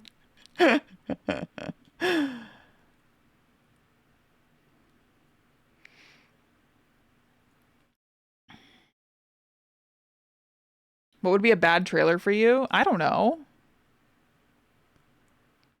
God of War Ragnarok, the trailer spoils a character no one was going to be in it. But what is the difference between a spoiler and a reveal? Like, if it's coming from the devs and the company, is it not just a reveal? I don't know. I think I don't know. Trailers come from outside dev, right? I didn't think so.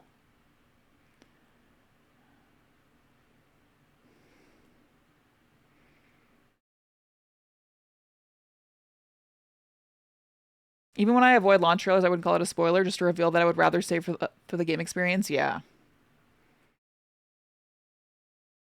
I'm pretty sure trailers are put together by the creators of the game. Probably like influenced by the higher ups or the publishers, you know? But I can't imagine the devs not having a say. Yeah, Kirby, but like where are they getting the footage of the game? Like what are, you know what I mean? Like if marketing is like, okay, we're going to put together a launch trailer. Like how are they getting the trailer, you know? Like they got to go to the devs. I don't know anything, by the way. I'm just a girl. Okay. Starklight, AI generated stuff is not what we're talking about. And that's AI generated stuff is bullshit. Just point blank anyway. Who's policing our speech? Robert Pattinson owns the only real spoiler. That's right.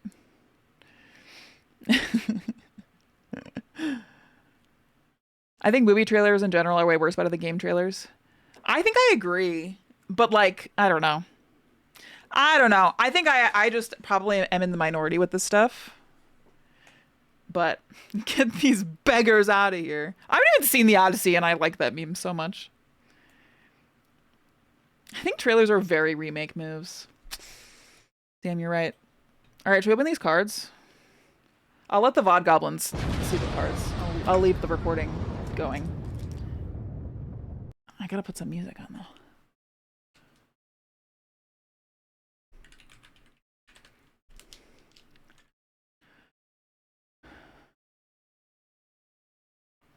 Personal context matters. For example, I saw a big analysis of the new Wolverine trailer, and this Wolverine fan cut stuff that went way over my head, so the trailer may spoil Wolverine fans who know so much, but not me. Yes. Yeah. That's... yeah. I'm with you.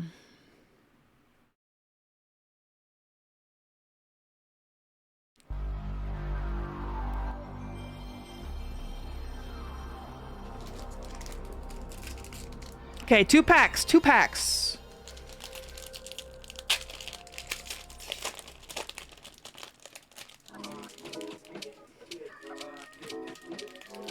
Zlabsky, you are proving my point again. You're proving my point again because without context, that looks like nothing to somebody. That looks like absolutely nothing to someone. Like, I don't know. Whatever. Guys, I'm gonna get heated talking about this. We have to move on.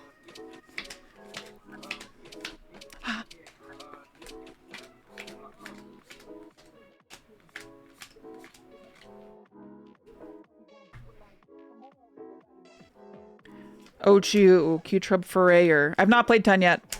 Light of Judgment. Rook Turret. White Mage's Staff. You gotta flick the pack to give it luck. That sounds like something I'm not going to do in public. Iron Giant.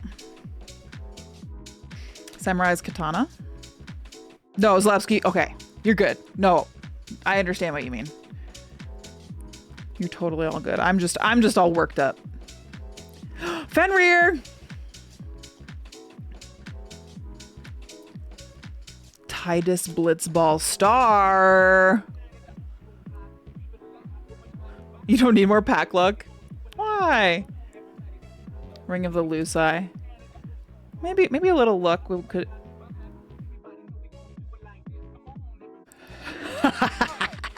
Woo-hoo-hoo! And there's a full art back there.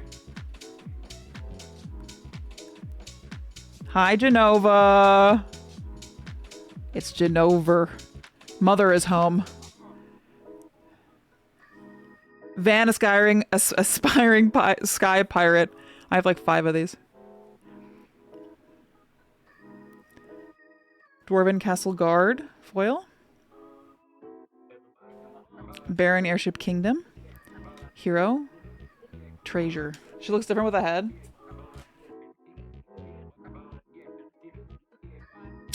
Yeah, well. Pack 2. Skyrim Pirate. I also love the Genova card. When I cracked packs with Hamaguchi, he pulled a foil Genova. How? I don't know. It was not rigged, I can tell you that.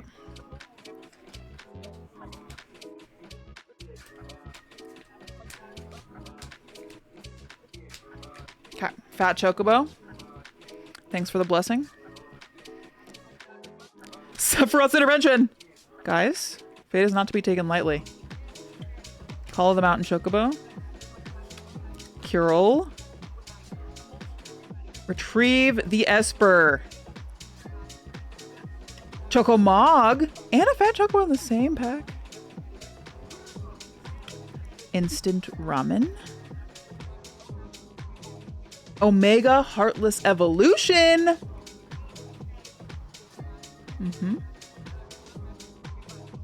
Delivery Moogle. Circle of Power.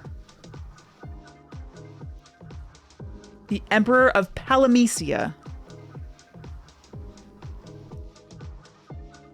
What? And Kuja. And Kuja. Bro, huh? Foil Elixir. Trans Kuja. Elixir, please.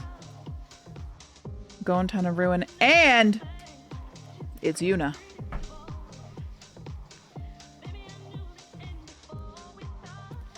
What a pack. What a couple of packs.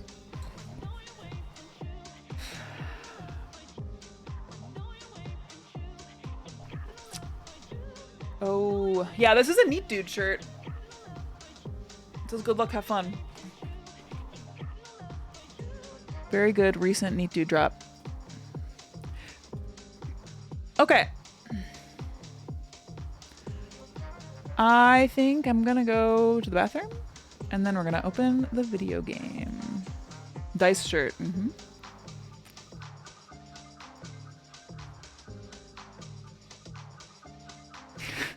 Guys. LF static for BL World first. No sub 100 WPM. Hector Strats, Conga, Crisscross, Nandre. This is what it sounds like when you order Cookout.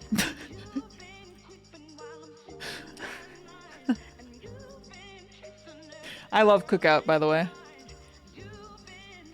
Big fan.